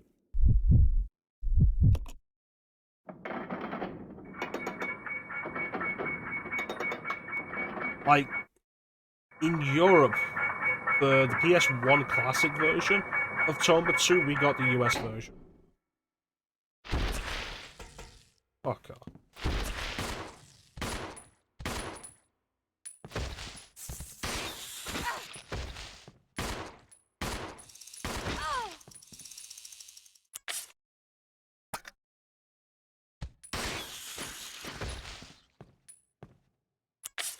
Yeah, we got the American version of Tomba 2.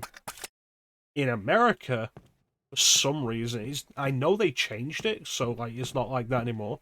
But for some reason, when America got Tomba 2 on PSN as a PS1 classic, they gave you the Japanese version.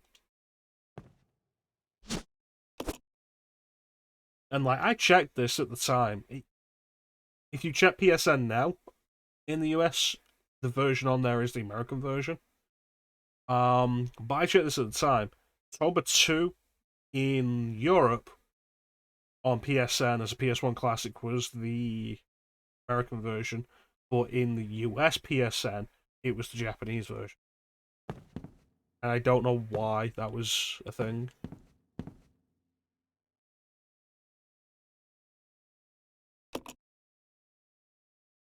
Of course it is, because things can't be simple.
That's interesting. I can't think of why there'd be a reason for that.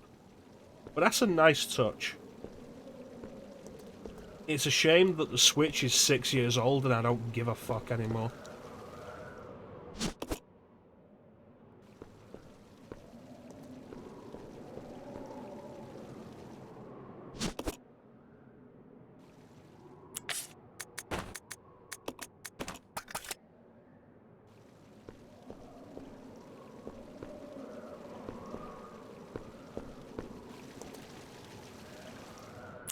I was watching a video earlier about like the state of the N64 emulation now, a year after it was launched, and like it's better than it was at launch. Like the emulation itself has improved, which is good.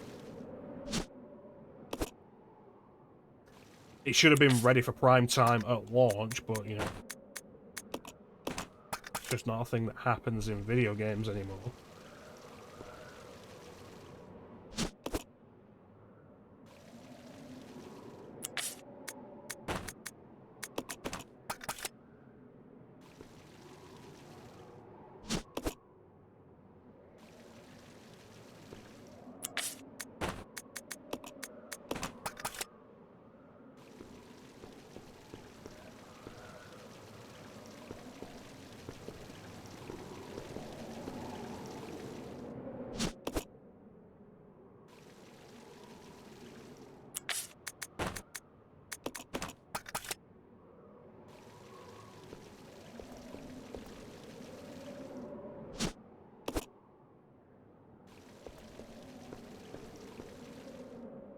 But, like, by the same token, Switch has been out for 6 years, and it's still not like, they're...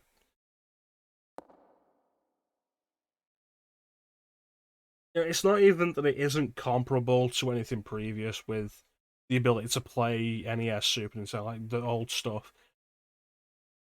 I'd be less against it if you could just fucking buy the games. It's the thought I was thinking of earlier, like, even with everything wrong with it, I'd be fine with a lot of it if you could just buy the games.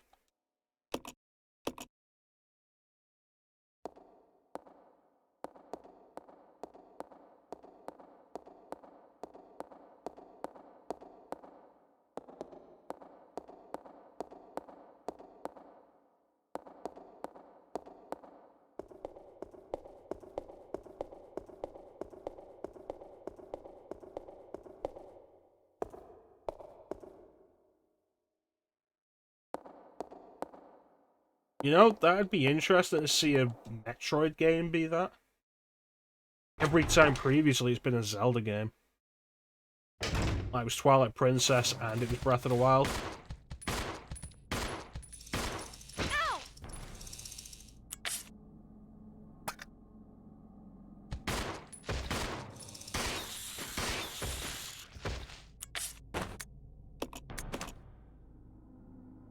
Honestly though, I don't think they should have a transitional game.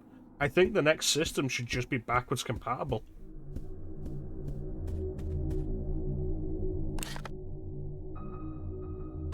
Right.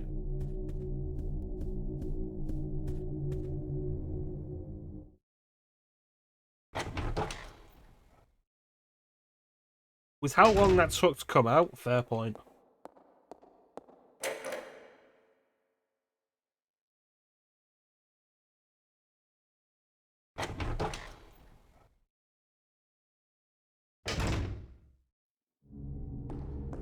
I don't know when I'm gonna get that game.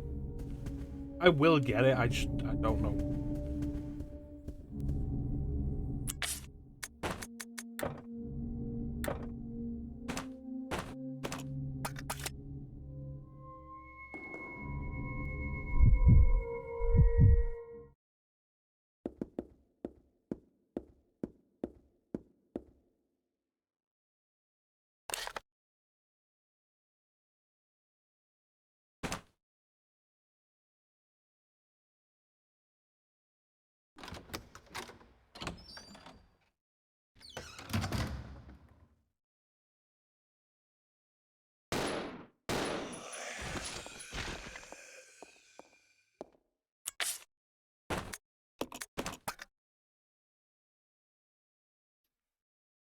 by putting out slightly upgraded Switch games at full price too.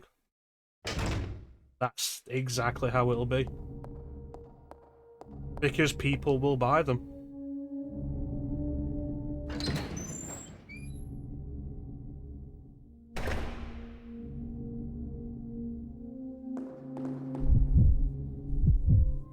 Follow me. Yeah.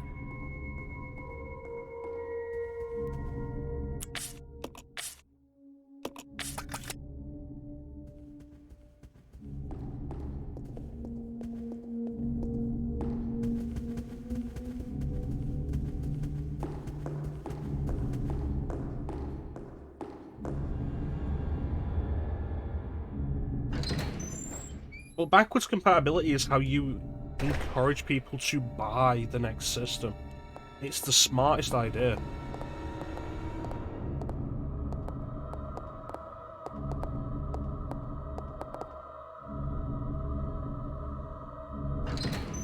It's an upgraded system. It's like, hey, the Switch is one of Nintendo's best-selling systems ever.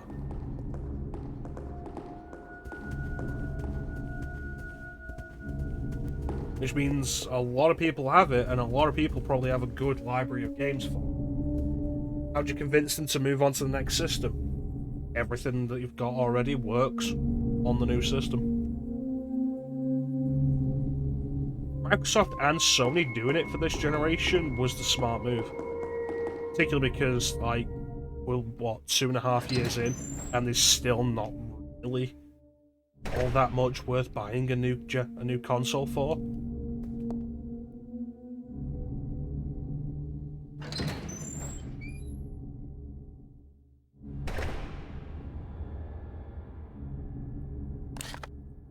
But I could absolutely see Nintendo just not doing that. Because Nintendo gonna Nintendo and everybody's just gonna let it happen. It's been like 2.5 years. It was like, because the Xbox and the PS5 came out in the same month, which is kind of weird.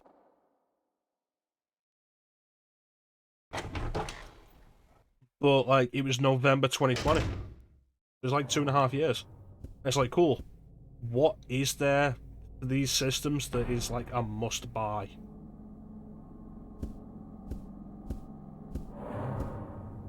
And particularly, like, a must-buy that is either exclusive to there, or, like, is so much better on those systems that you should just buy it there. Because, like, you can turn around and say, Final Fantasy VII Intergrade, and it's like, is that enough of an upgrade over the original? It's not. Spider-Man? No.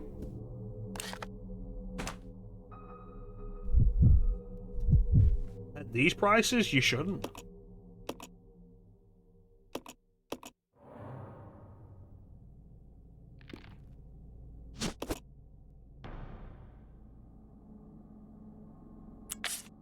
It launches 2 slots, isn't it?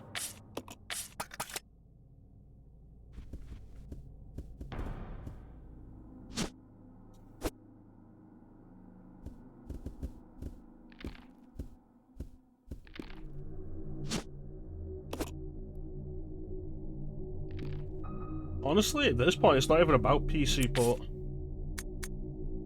Oh, a PC port will happen now. It's like, cool. Awesome.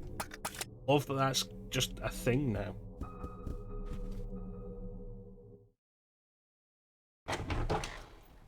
Exactly. It's the only reason.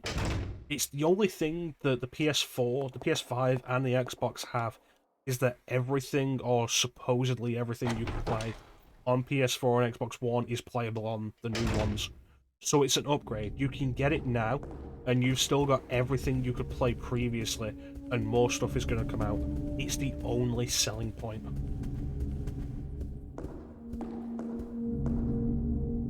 Especially, like, even after all this time, it's especially worse that still the biggest selling point is that you can keep the games you've already purchased on the previous system.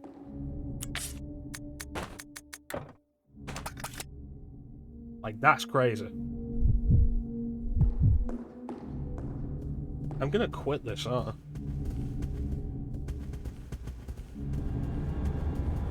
Am I gonna decide that this is as boring as Gaiden was?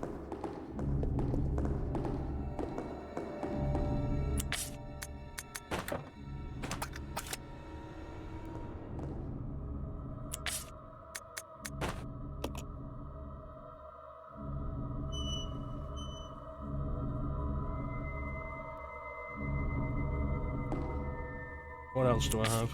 Just herbs. Let's put these somewhere.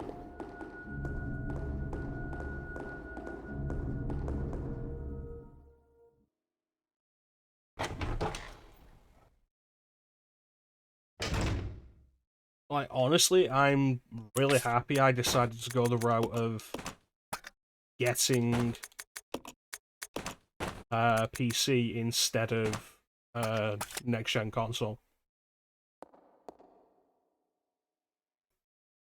Like, one major reason is, like, it's the closest we've been able to get to fulfilling my dream of having everything in one place.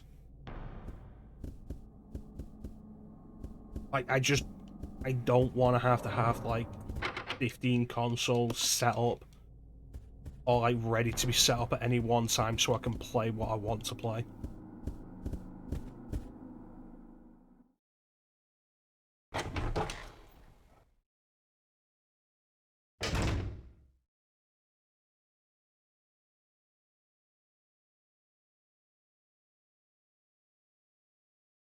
Where did I put the shotgun?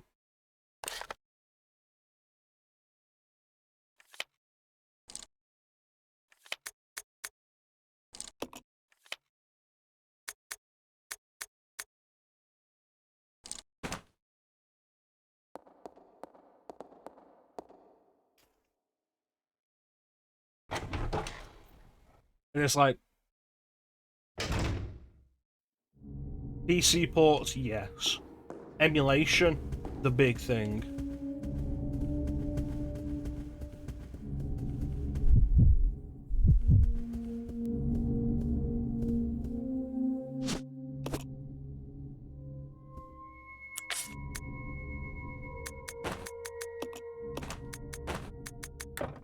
Emulation is insane these days.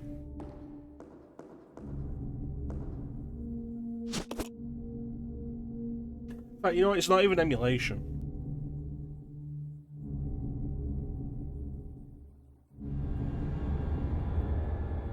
The new development in playing and enhancing retro games.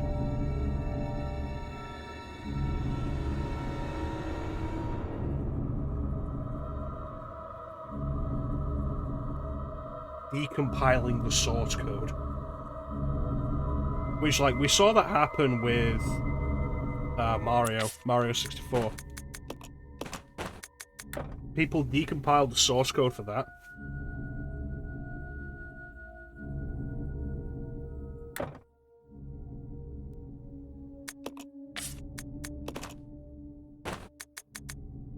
And, like, it was cool. It was a cool thing.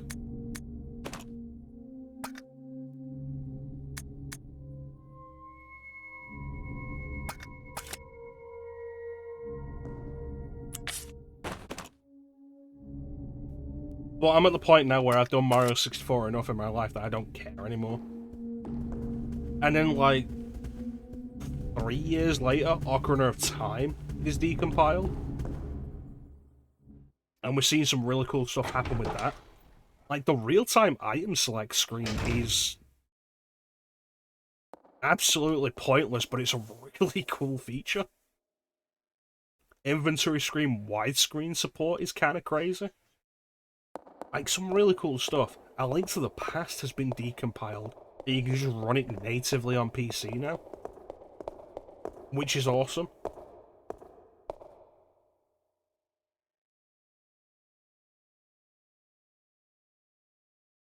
And there's other stuff in the works. Like, I saw a big listing of stuff that people are decompiling to make, like, native ports on. And once something is a port, it's so much easier to modify. As opposed to, like, ROM hacking or anything. One of the games was Symphony of the Night that people are looking into doing that for, and that's fun. I like that.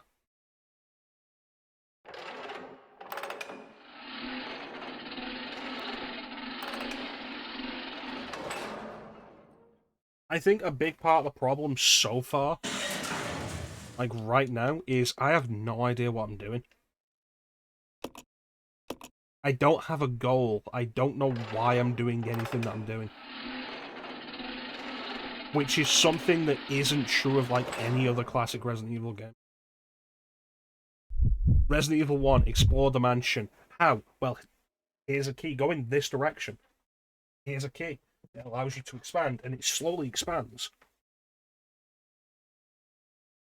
RE2 is like, okay, here's one pathway, and then we slowly expand that pathway. RE3 is like, here's a pathway, go here, do this, just survive, push forward. And then this goes back to the RE1 style of, here's a mansion. Cool. What am I looking for? What am I doing? What does anything do here? It's like, oh, I've put the 2 statues on the thing. Nothing's happened yet. I'm missing something. What does it accomplish? I don't know. It's an RE puzzle that I'm solving for the sake of solving an RE puzzle.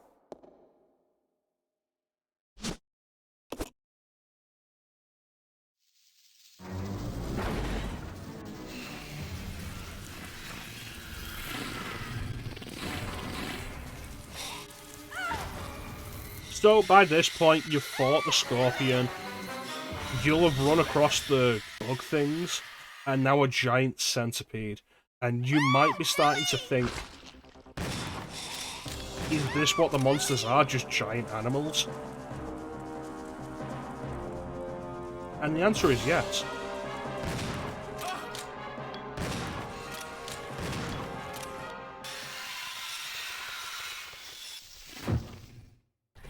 Accidentally moved. The cage can fall on her? Does she not get trapped in the cage? She just dies? Yes, thank you. Yes, thank you, Billy, for saving me. If you had not saved me, I would surely be in great peril. Truly, Billy, you are my saviour.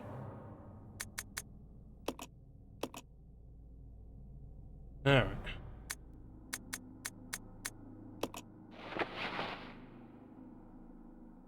It counts as a game over, dropping the cage on her and trapping her in there. This game's dumb. I don't want to play this game anymore. Why can I walk through this thing?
I have no idea what that's supposed to tell me. A fire design?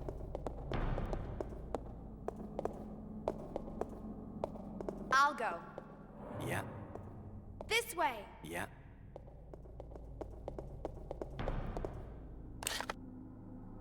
These controls are dumb.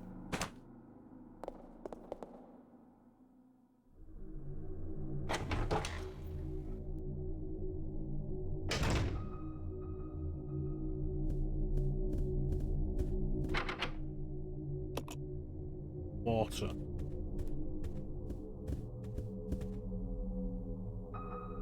I feel like this point we're just trying to come up with a theme of like 3 or 4.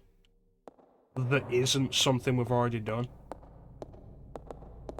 It's like the original game had the sword, the shield, the helmet, and the armor.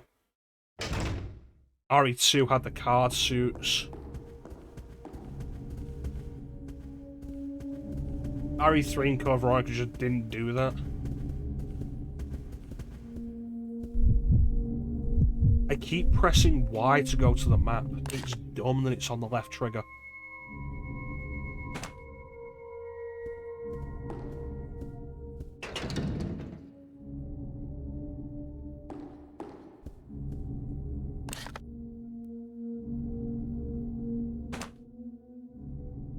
Right, check these doors.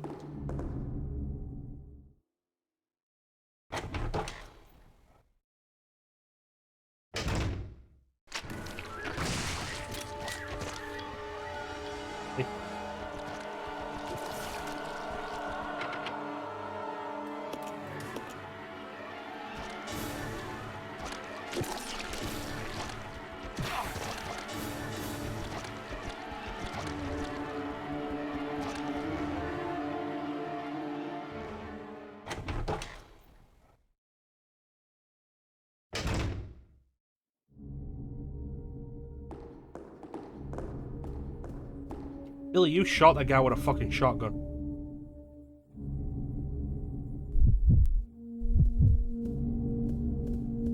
Put that thing down.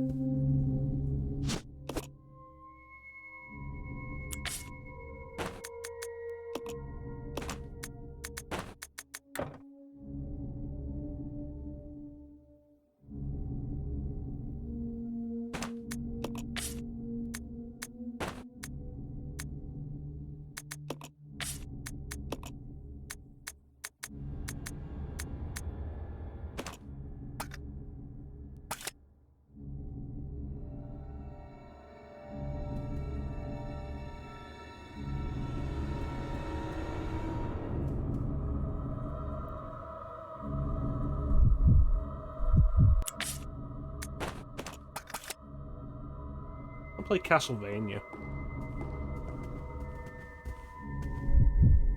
Fucking damn it.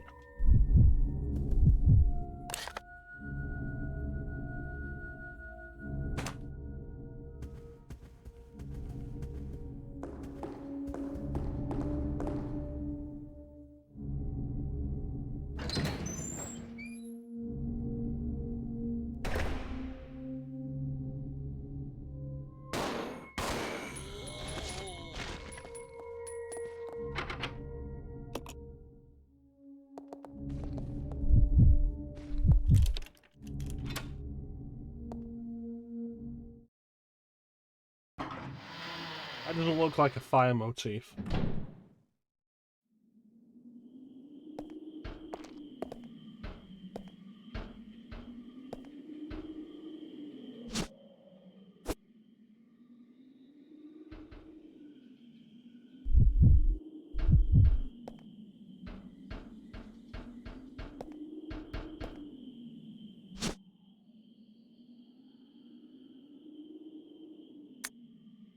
Is this an actual item I need, or is that for Molotov? Completely forget.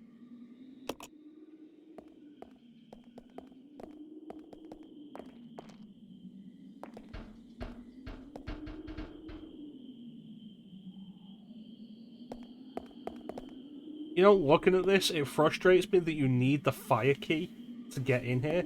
It's like, oh, here's an open section there. There's another open section.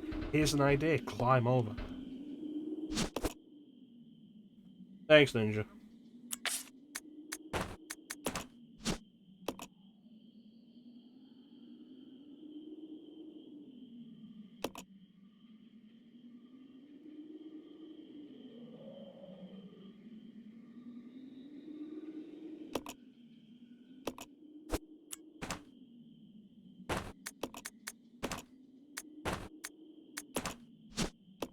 Now I can burn things.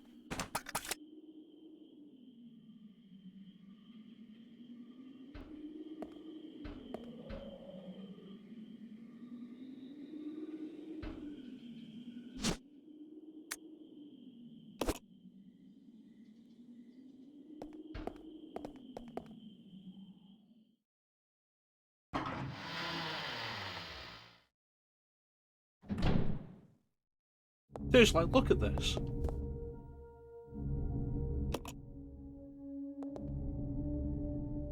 It's one of those things like, oh yeah, no, person in the kitchen like puts the food there. It's like, hey, this is ready. You could climb through there. Shut up.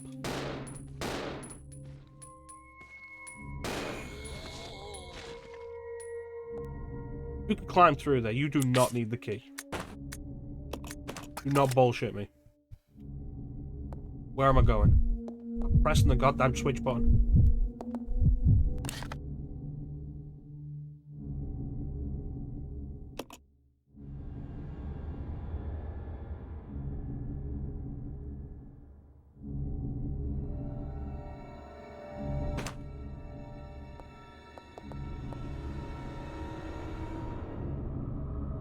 I'm gonna play this like 3 hours and then be like, you know what, I'm good, we're done. You've seen enough of Resident Evil 0 to know why it's just like the worst.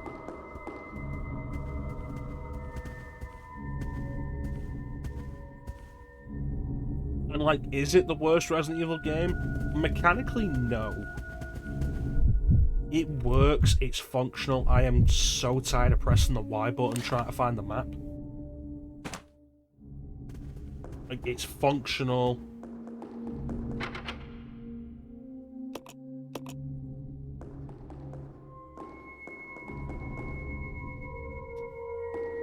It's just so boring.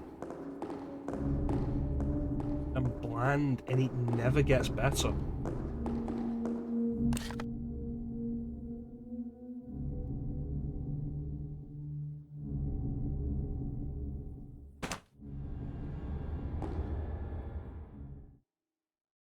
And I've said this before, like, we see other people stream it.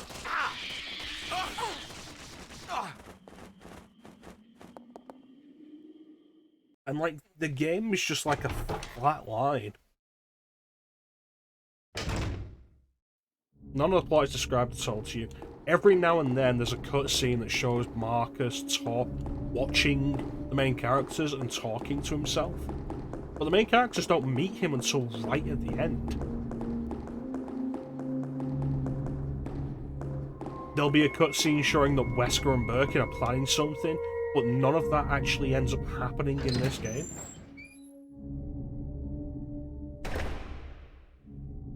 What they're planning is the events of Resident Evil 1. Their presence in this game is just completely pointless.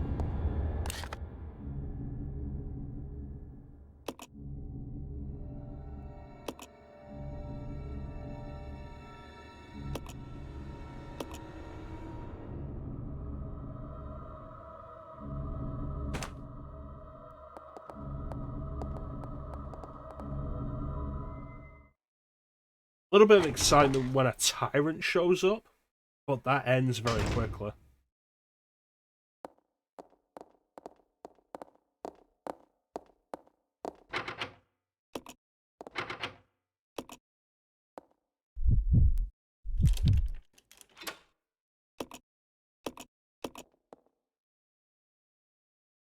The game maintains a flat line, and you always have such ready access back to this early area of the game that it feels like you never really progress. It's like, let's get a look at the map. That locked door there, that's an elevator that takes us to every other part of the game. No matter where else we go, no matter how far away it may seem to be, they're all connected by that elevator. So with you always having such close access to the beginning, it feels like you never really progress. There's no build-up, there's no...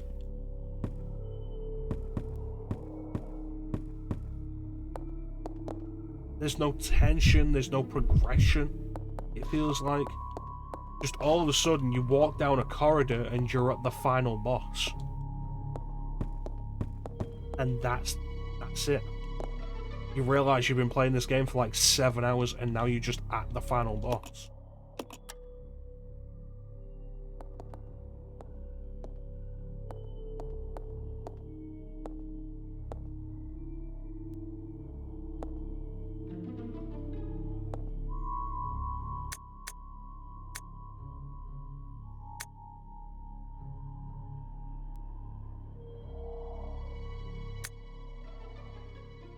Exactly. Like, every other Resident Evil game, it's like, okay, we've made it to Umbrella's labs. Or in the case of RE3, made it to the Dead Factory.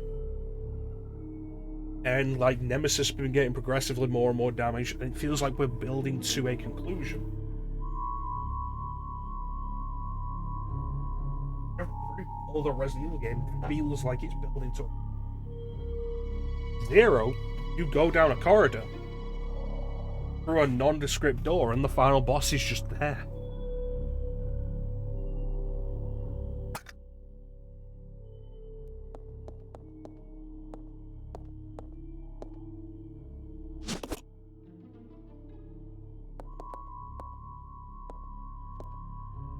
Becca, are you allowed to push this? Fuck off, Billy.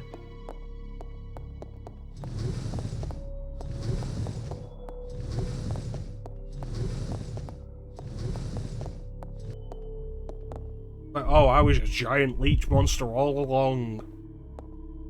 Okay.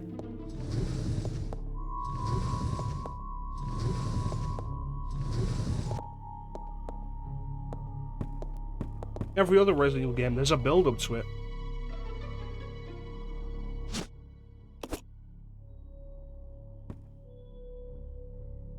Every other game does it better.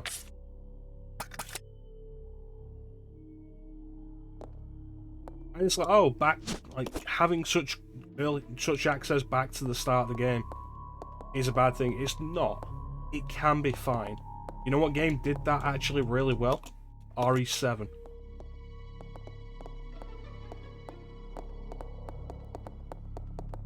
In RE7. But like RE7 has the cool mystery idea of things are starting to piece together, starting to make sense again.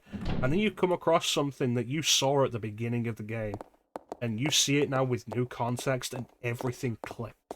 And that is one of the best things RE7 does.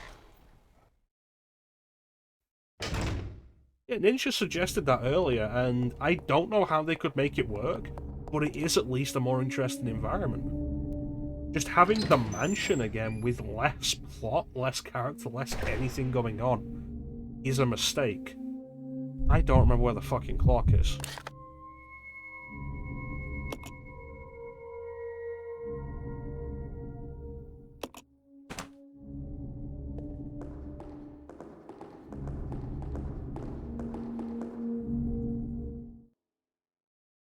The layout of the mansion in RE1 works better as well.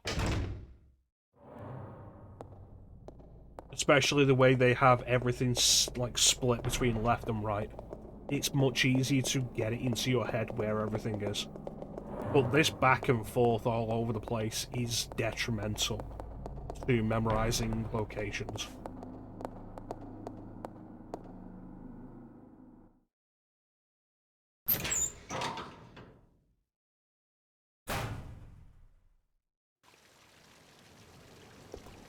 You take it for granted because it's such a simple thing. But the idea of splitting the big area into two halves, two clear-cut halves that you explore sequentially, works so well.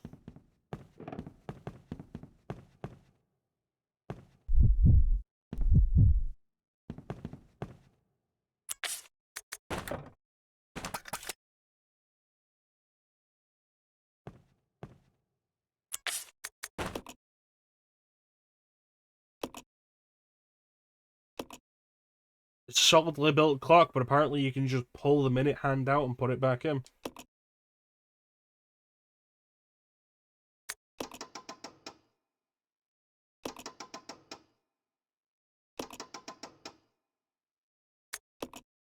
Also this, you turn them by increments of 5. Cool. You've already said that the answer is 8:15. Which means you are requiring, what, like 9 button presses for this?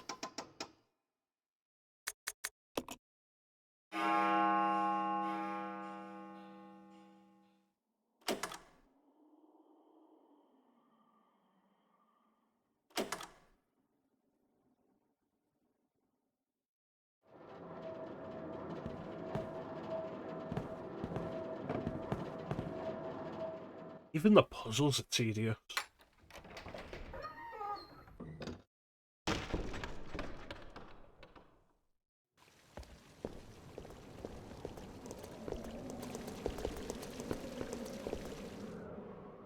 There's also a thing of, like, consider just how much we've done now, and how in every other Resident Evil game, multiple things would have happened between, like, any of these events. RE1 with Chris or Jill, you would have run into Barry a few times, or Rebecca a few times, and it's not much, but it keeps you at least going in some kind of character interaction thing. Leon and Claire would have run into a few characters by now, and each other. Jill's run into a few characters in RE3. By now, Claire's run into Steve a couple of times and Alfred.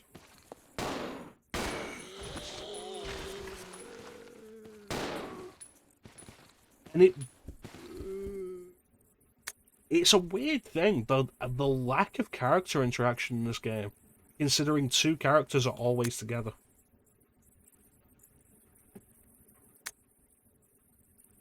I don't want to do this anymore.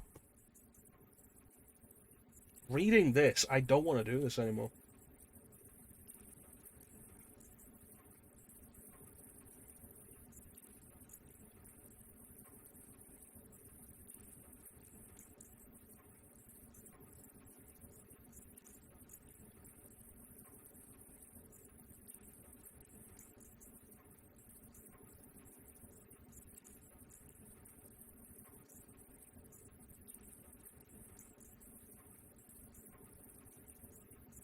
Like, Teak, I apologize. Like, I know you paid good points for, like, every game, at least in the first 10 years of Resident Evil. Like, this just isn't good.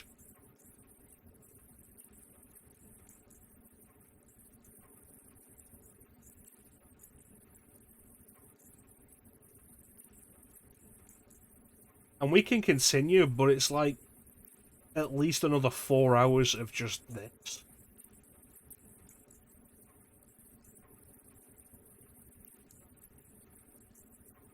Kumbaya, my lord. Kumbaya. Kumbaya, my lord. Kumbaya. Kumbaya, my lord. Kumbaya. Oh, Lord, Kumbaya. What the fuck was that song even about?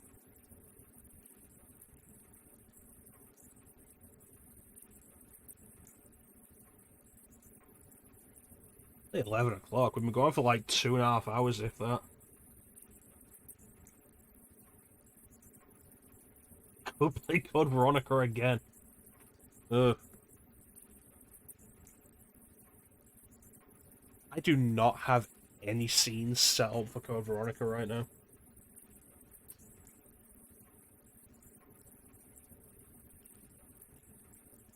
And I don't want to. Like, I'd move on to Dead Aim, but I don't have anything set up for it. And by anything, I mean I don't even have the system. I don't have OBS set up to even capture PCSX2.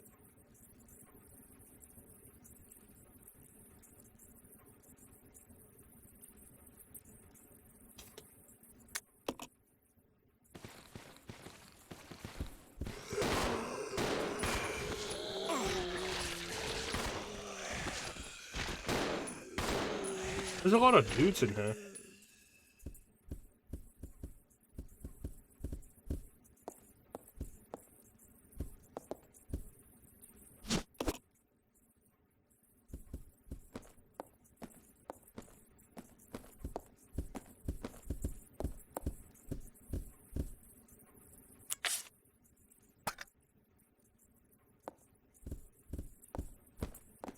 The frustrating thing is I've bought this like 4 fucking times.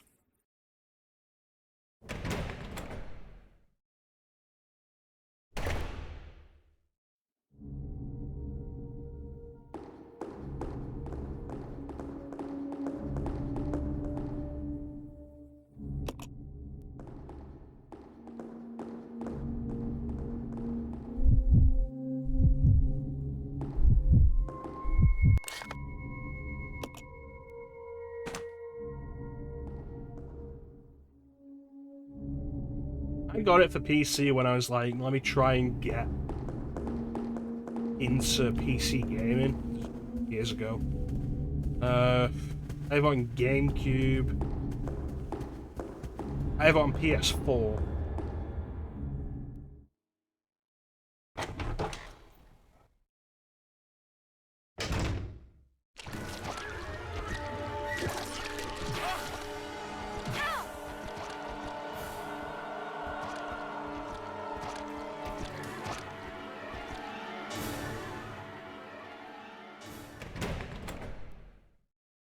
No, I guess it is just 3 times then.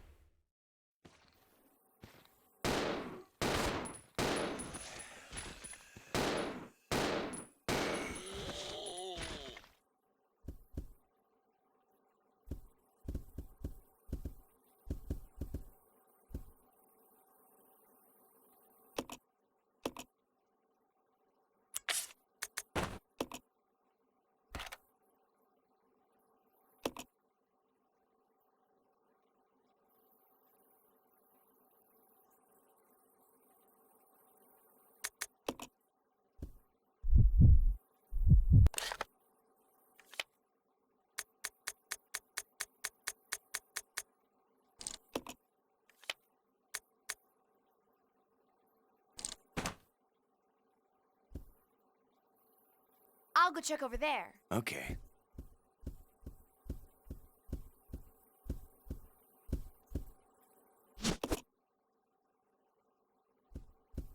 See, what they don't tell you is that Billy can't read.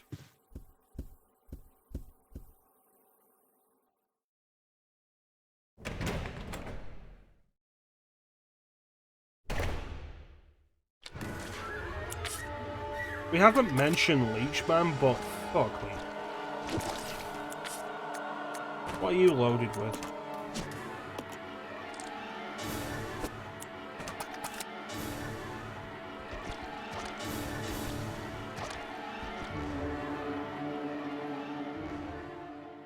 Like, you bring up the idea, Ninja, that almost everything this game does is a weaker version of other ideas from the series. And the Leechman would be Nemesis. Or Mr. X, probably closer to Mr. X.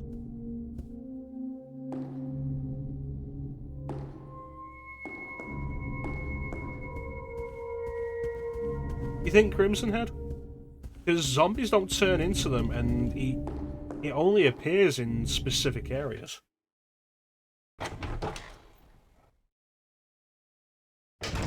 Like, it's very scripted.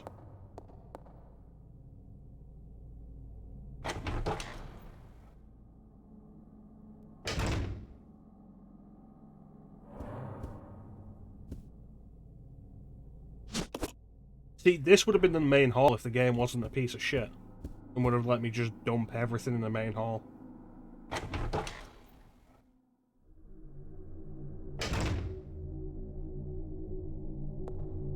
Yeah.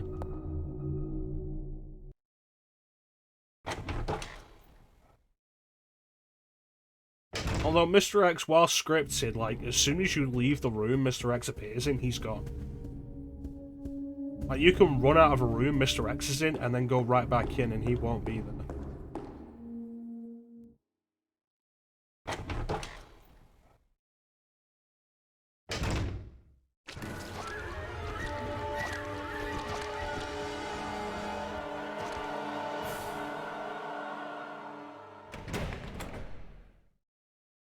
Plus, that Leechman theme gets irritating very quickly. Well, fuck off.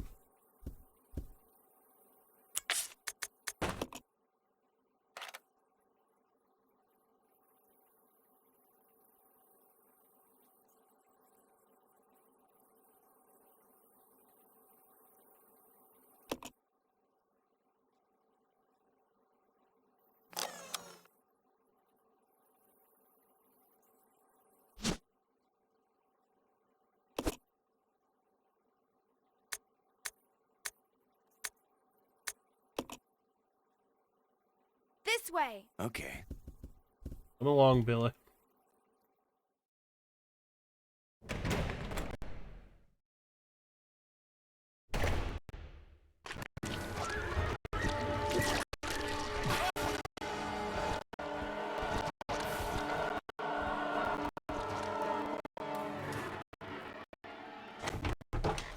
That's the story of this entire game, though, dude.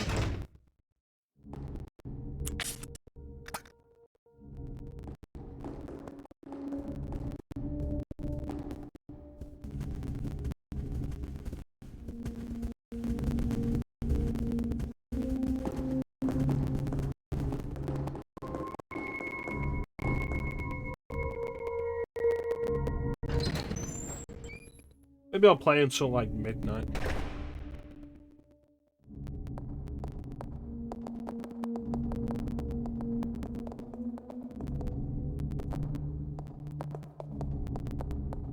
Yeah, it's like I'm carrying a grenade launcher around simply because I can't dump it in the main hall.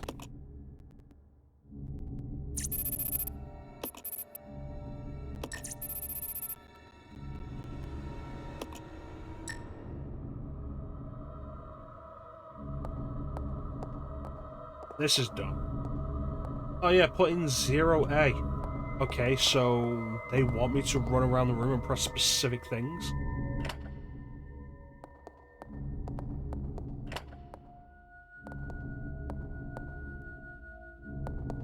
I'll go check over there. Okay.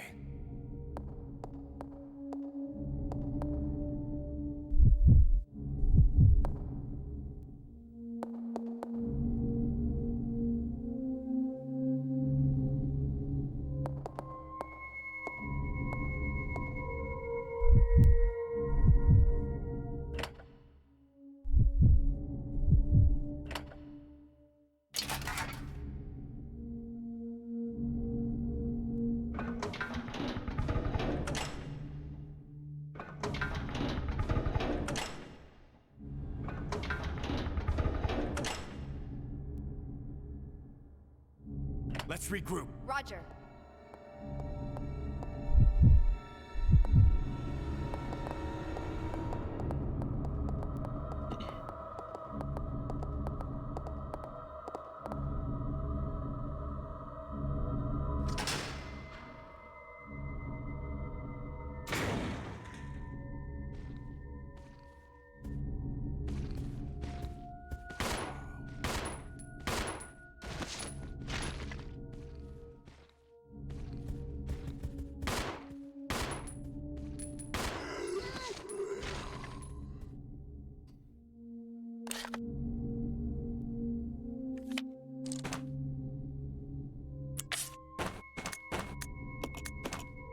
The co-op puzzles are particularly dumb as an idea.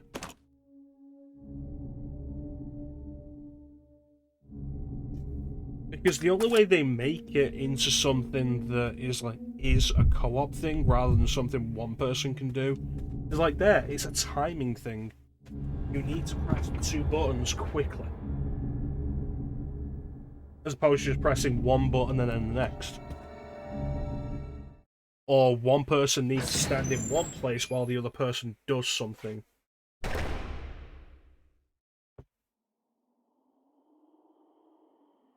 Fucking chess bullshit.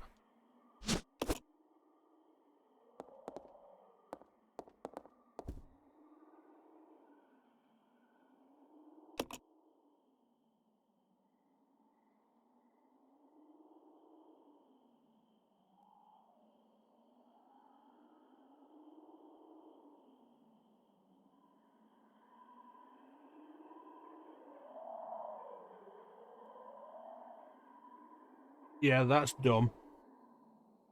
Like, the final boss is just distract the final boss.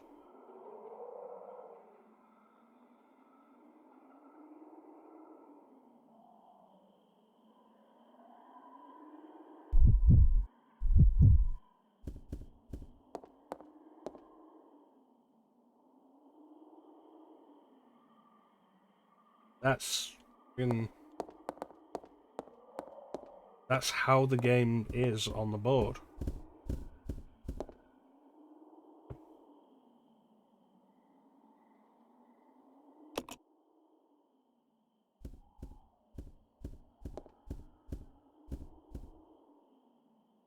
No, no it isn't. This king's blocking that.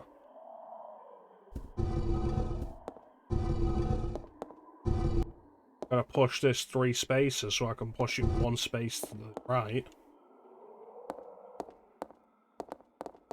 I'll check it out. Roger.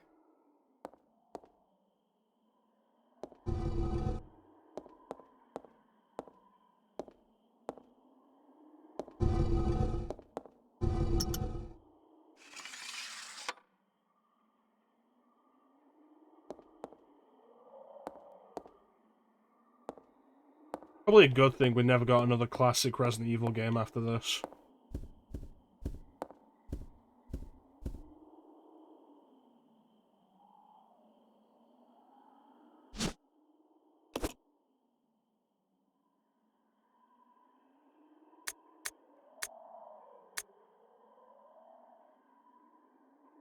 This is also the thing of, like, the origins of the T-Virus. Just in some files. Like, that's it.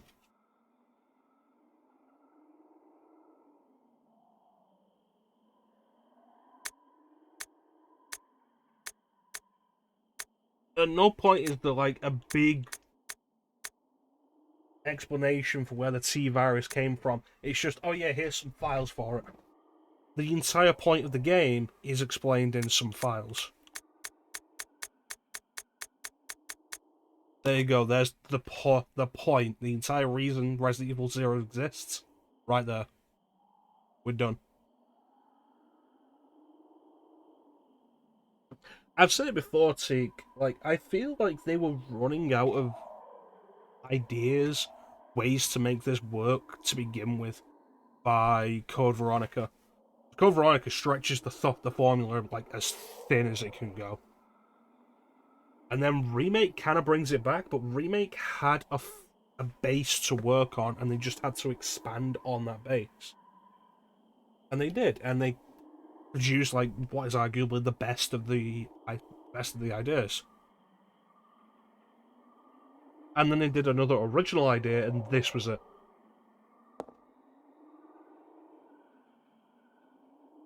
Rebecca Carson turned to the camera and said, Resident Evil 0. Billy, we have to stop the Resident Evil 0.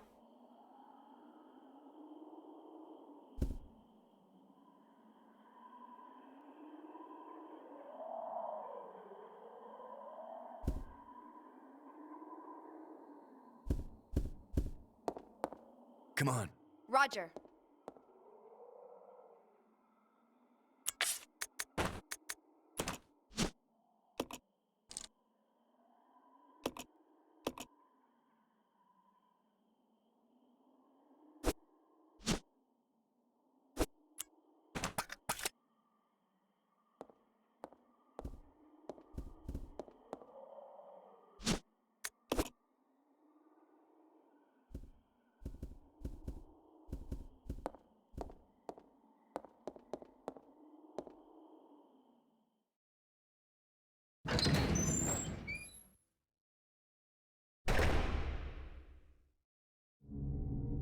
I think like one of the saving graces of the 10 years of Resident Evil idea is that this is like the last truly low point.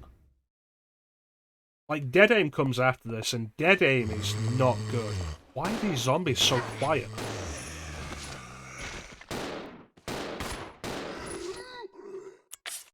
See, Rebecca's in caution now, but she was in fine earlier. Like, Dead Aim's dumb, but Dead Aim is also very short.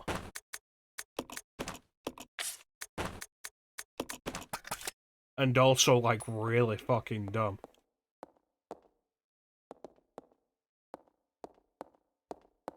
It's honestly really great.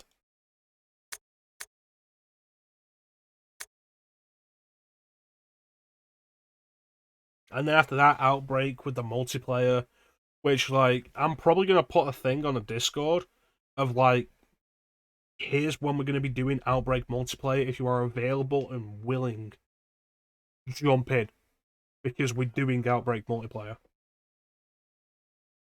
And, like, Outbreak's concept was always really cool to me. The scenarios allow for a lot more variety in designs and environments, and I really like it, as opposed to, like, a single extended campaign. I think it's actually kind of a good idea. Even in a single-player context. But adding multiplayer to that is absolutely just like perfection as a concept. And so I'm really down to do that.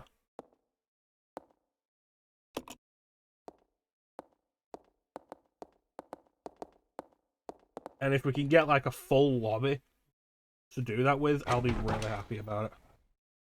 Because then we can all be really dumb together.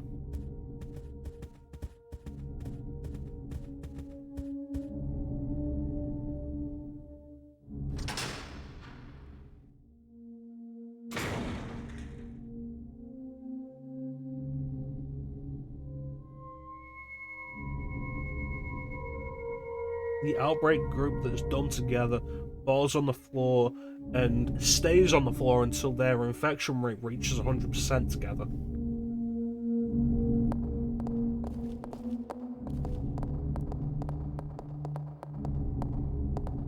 Don't forget, like, you're infected in an outbreak, and your infection rate increases faster when you're on the ground. It was a weird idea.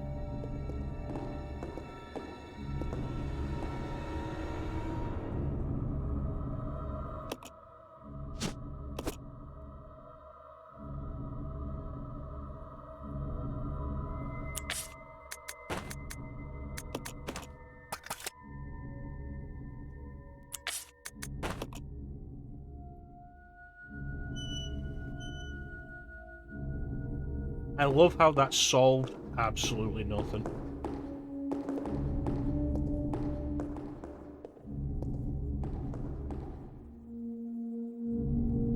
Oh yeah, that's something you can do in multiplayer, isn't it? You can actually play as the zombie. Like, if your character turns into a zombie, you can actually play as a zombie in multiplayer. I've mentioned this before, and I'll definitely end up bringing it up again during the Outbreak playthrough. But in Europe, Outbreak was released without multiplayer. I wouldn't have been able to play it multiplayer anyway. But it was just released without multiplayer.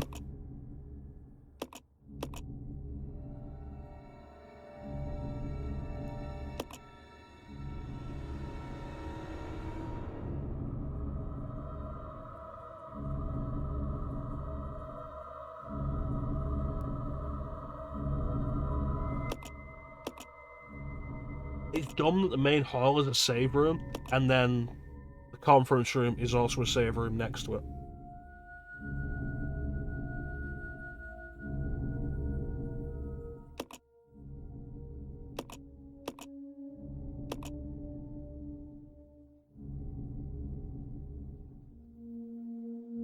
There was a third night door, and I don't know where it is.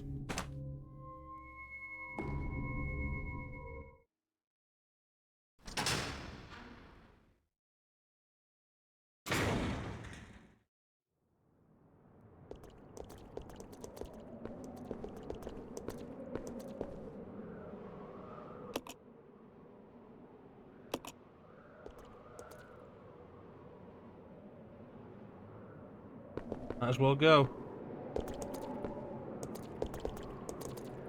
Rebecca, no!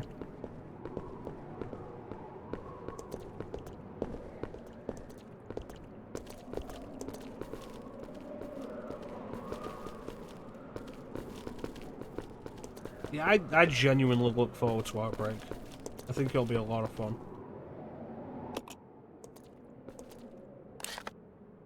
It's amazing that getting out here has allowed zero progress.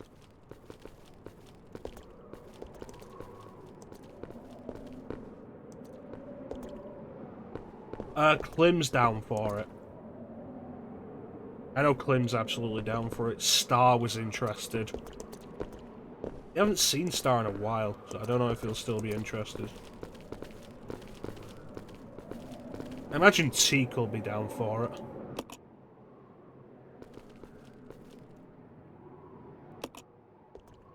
Teak's down for a lot of my dumb bullshit.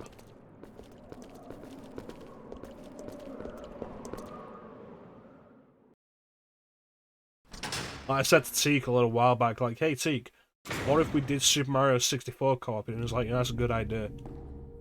It was not a good idea, but Teague said it was a good idea.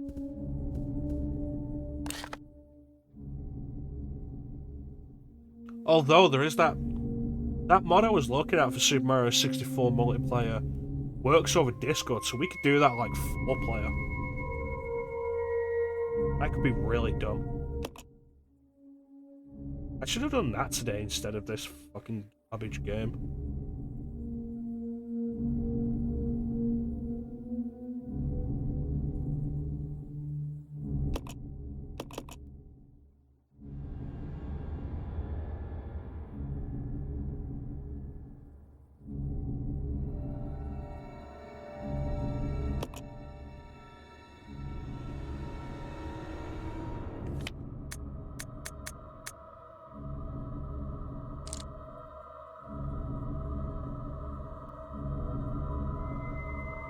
Probably tomorrow.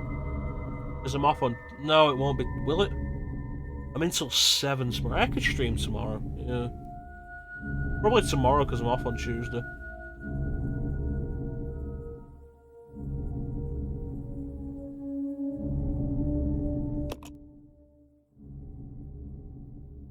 Is that where the night door was?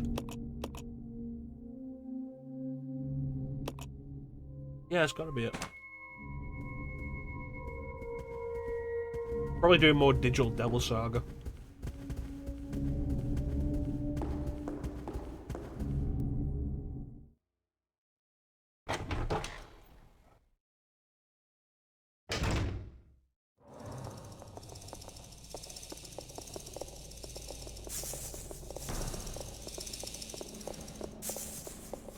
I don't like the sound of that because it sounds like bullshit.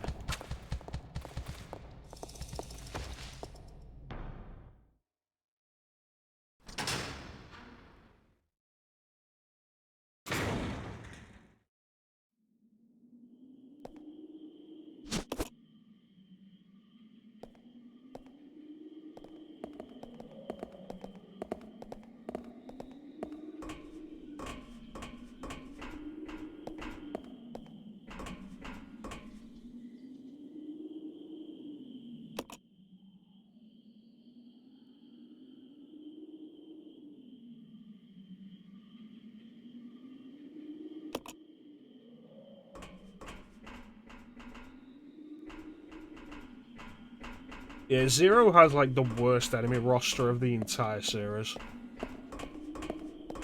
And I say that like after RE7 came out.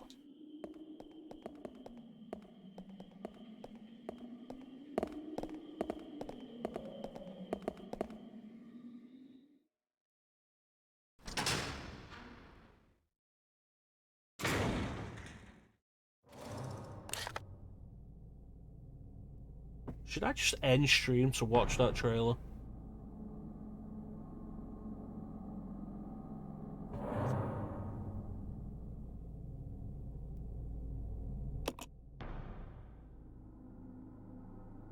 I feel like that point in we're at that point in a point and click adventure game where you've been everywhere and you cannot figure out what the fuck to do now. Because we opened those armor doors and I feel like we've gotten nothing from it. Also, I don't care anymore. Enjoyed having me as entertainment. I'm glad you've been entertained, Ninja. Because it's been a lot of complaining, more than usual, I feel. I still don't know what Tormented Souls actually is.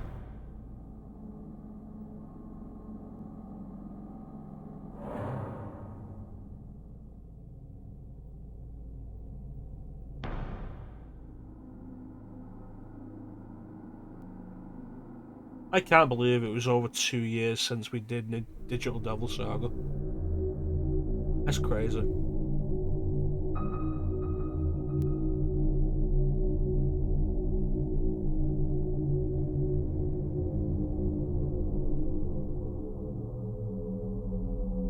Maybe as an apology, I'll throw in like a bonus playthrough of RE6.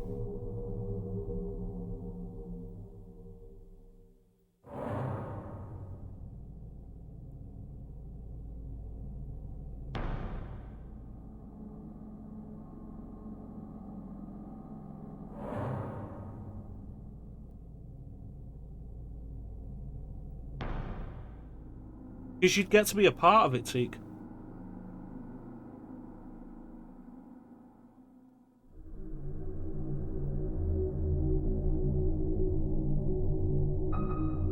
And playing RE6 with other people will be more fun to me than playing RE7. And I've not done either of them on stream.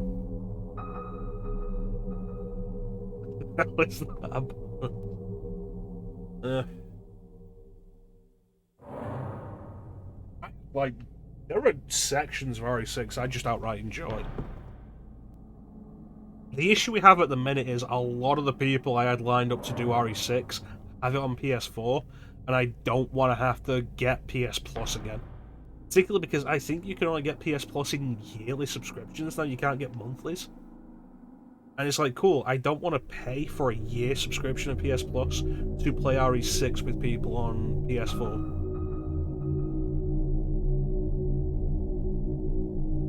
So then it's like, who can I get to play with me on PC? Like Ninja, Teak. I think Emily might have it on PC actually. I could talk Emily into it.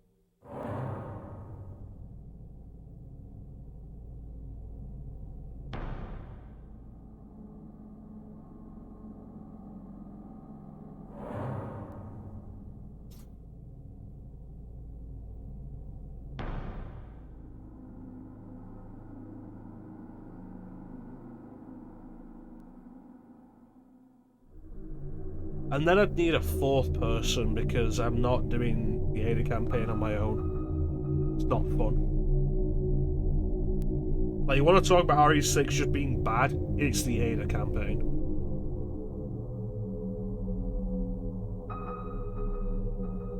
Good news is, though, now that we're done with this, I can uninstall this from our PC. Stupid. That's a terrible zoom function. Look how blurry all that is.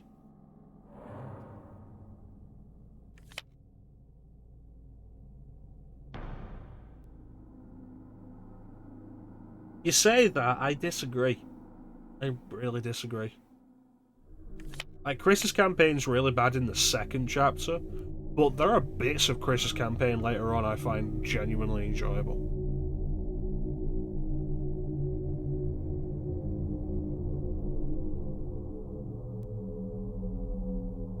I think with Chris, my idea was to get Clem in on that. Clem's got a gaming laptop now, I could probably just buy him RE6.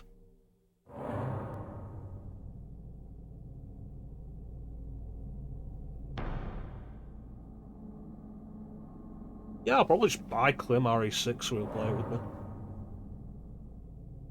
Everybody's down for like more Mecha and Clem stuff.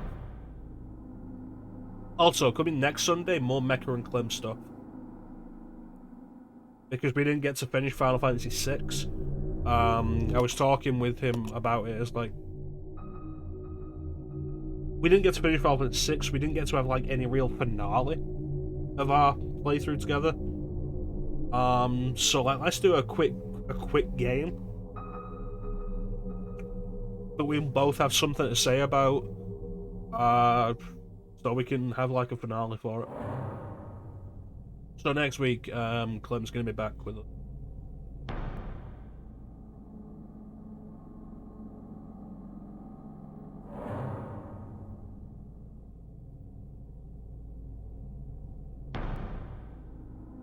This isn't a good game.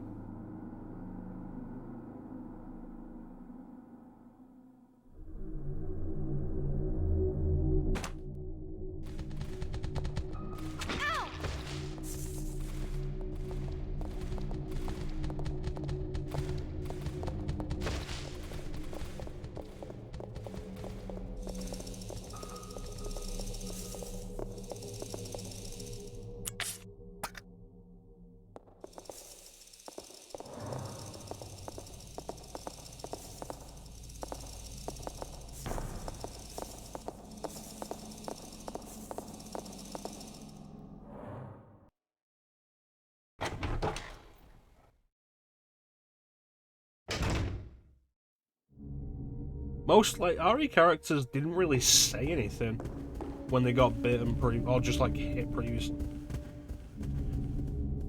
Like they'd go ugh, and that'd be kind of it.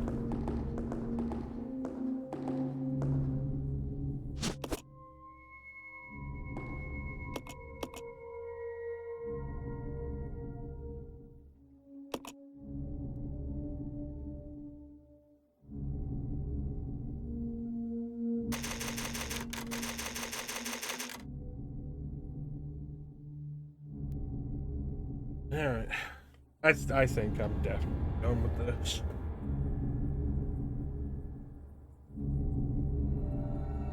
RE0. The worst mainline Resident Evil game.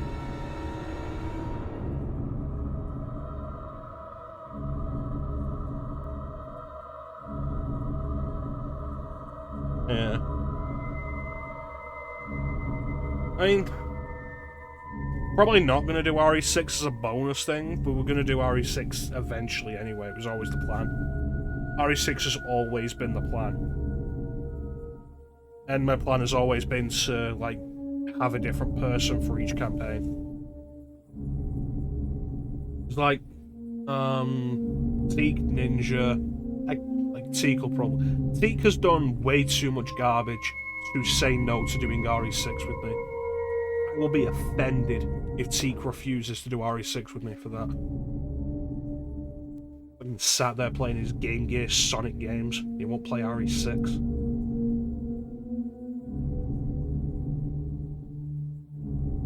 Clem will be down for it. I'll buy Clem RE6 on PC if I have to.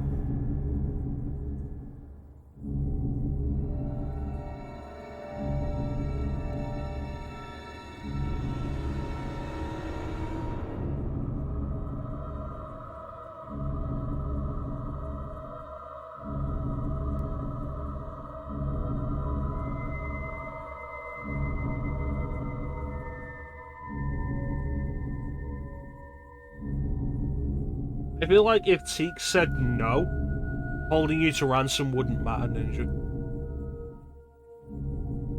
You can keep telling yourself these Game Gear games are fun all you want, Teak. Nobody else is gonna believe you.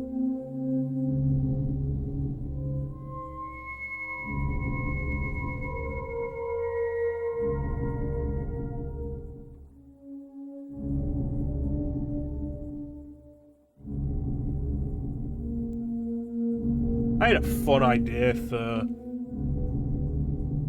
April Fools this year. If I'm gonna do that, I should actually see about getting started on this preparation now, because it's only like a month or so away.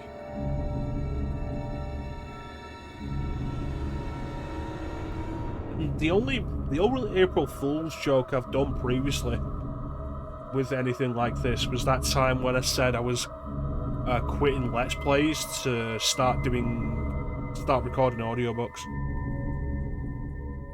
which was fun. I thought it was a fun joke.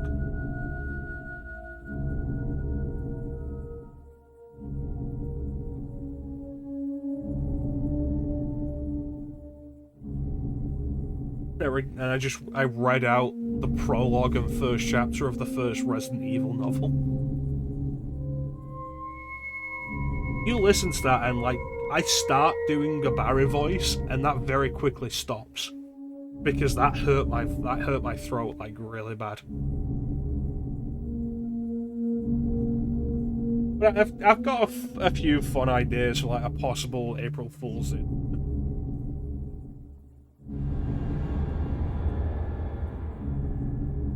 Careful with Clem, actually. A joint April. That idea I had would be funnier if I had Clem on board for it.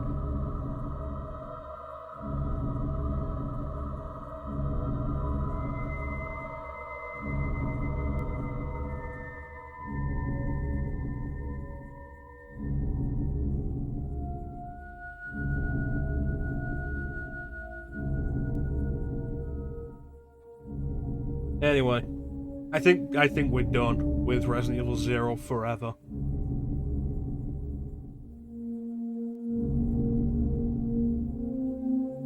I know I've said this in a previous stream. I didn't mention it in this stream when it would have been like most appropriate. Until the end of time, yes. Like we mentioned earlier, RE0 is probably the best looking of the classic RE games graphically.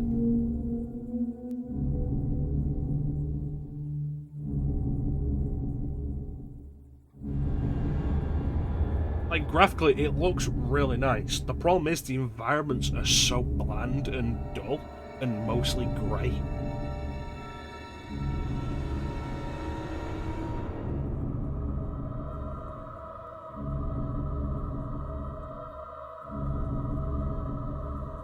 So it's like, it's graphically the best looking RE game. It's also the most boring to look at.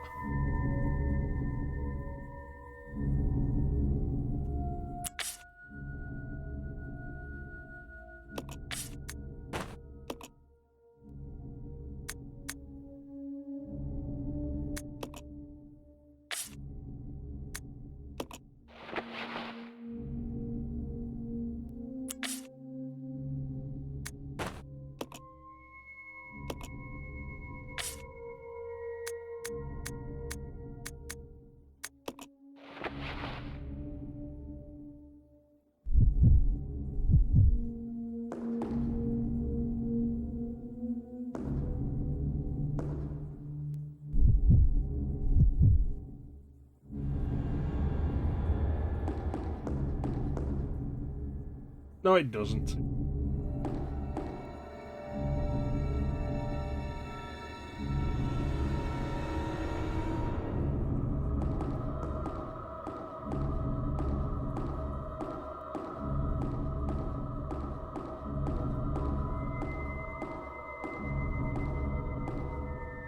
Yeah, it's kind of interesting. Like, if you do the full stance, she goes back to her original starting position. But if you tap it, she just moves forward.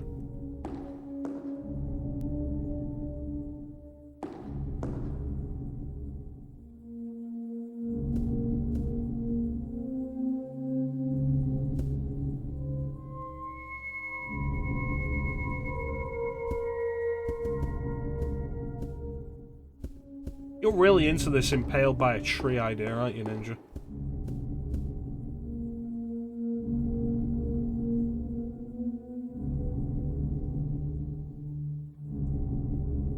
It's a shame they got rid of the bandana.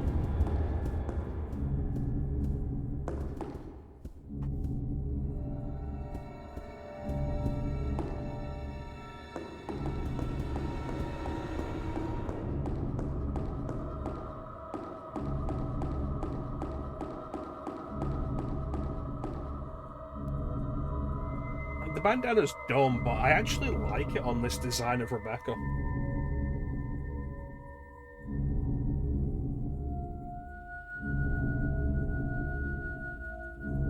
To be fair with that Seek, like, actually taking steps better than what Code Veronica did. Like, it's weird with Code Veronica, because, like, even the previous RE games at least had them move their legs. Like they're turning. Code Veronica, Claire just kind of spins in place.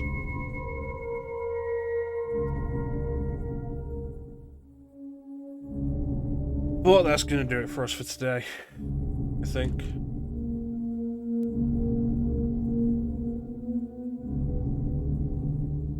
You see, what I'm going to suggest happened, Ninja, is that the train crashed, Billy was never seen again, and Rebecca was thrown from the train to the Arclay Mansion. The Spencer Mansion in the Arclay Mountains. No, they have little animations on their legs.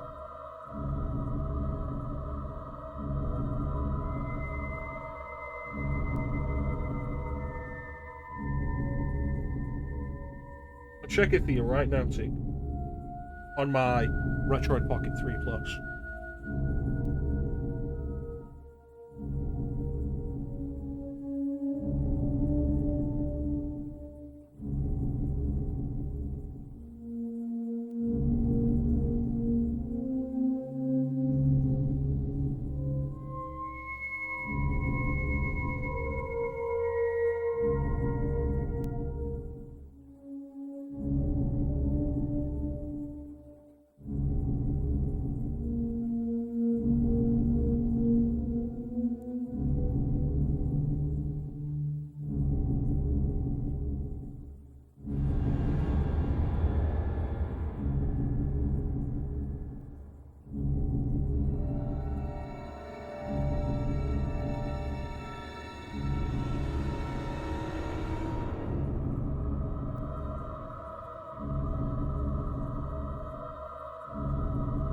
This should not be.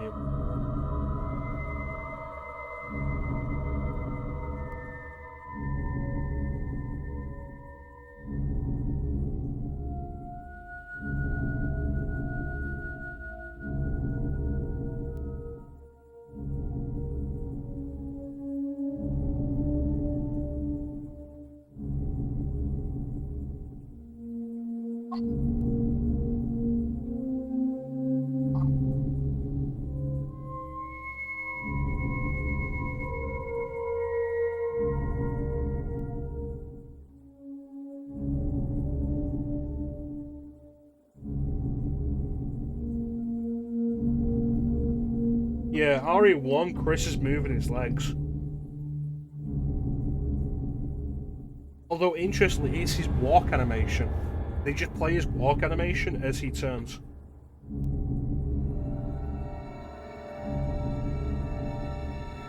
But it's still something. It's more than Code Veronica does.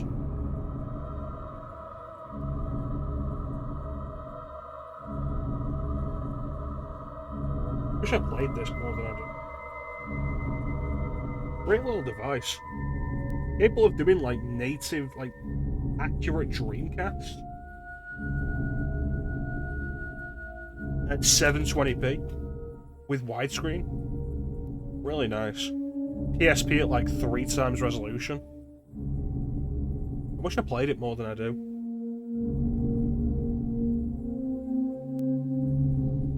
Yeah, even in the original, like, it's just Chris's walk animation playing as he's turning, but it's more than Code Veronica does. Like, Claire does like a little leg shuffle in Code Veronica, and that's it.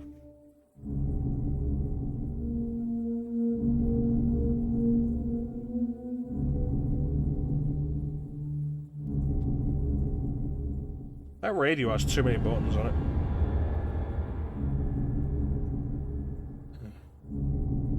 How to play Blue Stinger. I don't think that was ever part of the deal.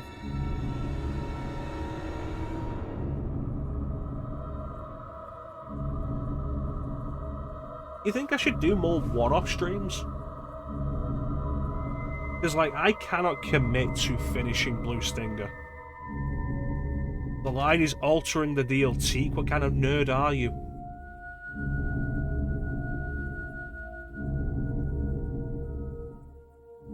But yeah, I can't commit to the possibility of actually playing through all of Blue Stinger, because I have not played that game in like 20 years.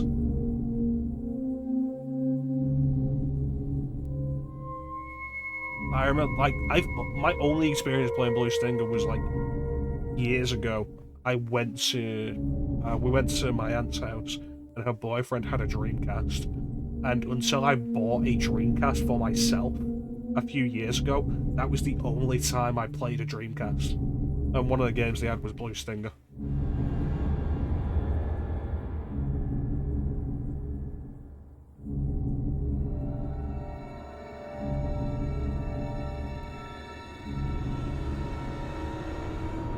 So, like, I don't know. I've heard Blue Stinger isn't very good, but I've never properly looked into it. So I can't commit to the idea that I'd finish Blue Stinger. But a one-off of Blue Stinger would be like, yeah, I'll do a one-off of Blue Stinger. I should be more willing to do one-off streams.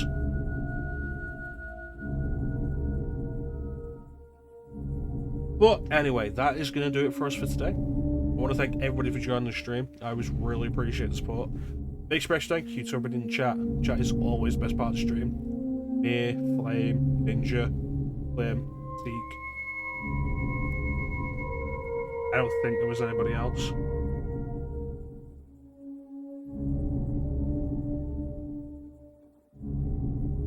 Thank you so much for joining me and keeping me company through this garbage. We should be back tomorrow, possibly with Digital Devil Saga, continuing that. Next up in the 10 years of Resident Evil is going to be Resident Evil Dead Aim, which we should be able to get done in a single session, but I don't know when I'll be doing that.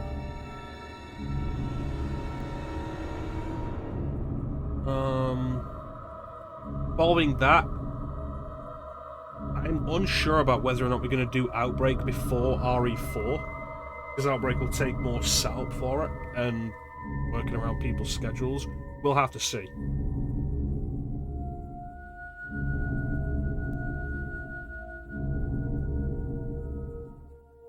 I need to do some testing with Lego Star Wars Skywalker Saga. Because when we did it the first time, like, it was just awkward. Like, it streamed with frame rate issues. It didn't play with frame rate issues, but the stream had frame rate issues for it. And I need to see if it'll still have that issue.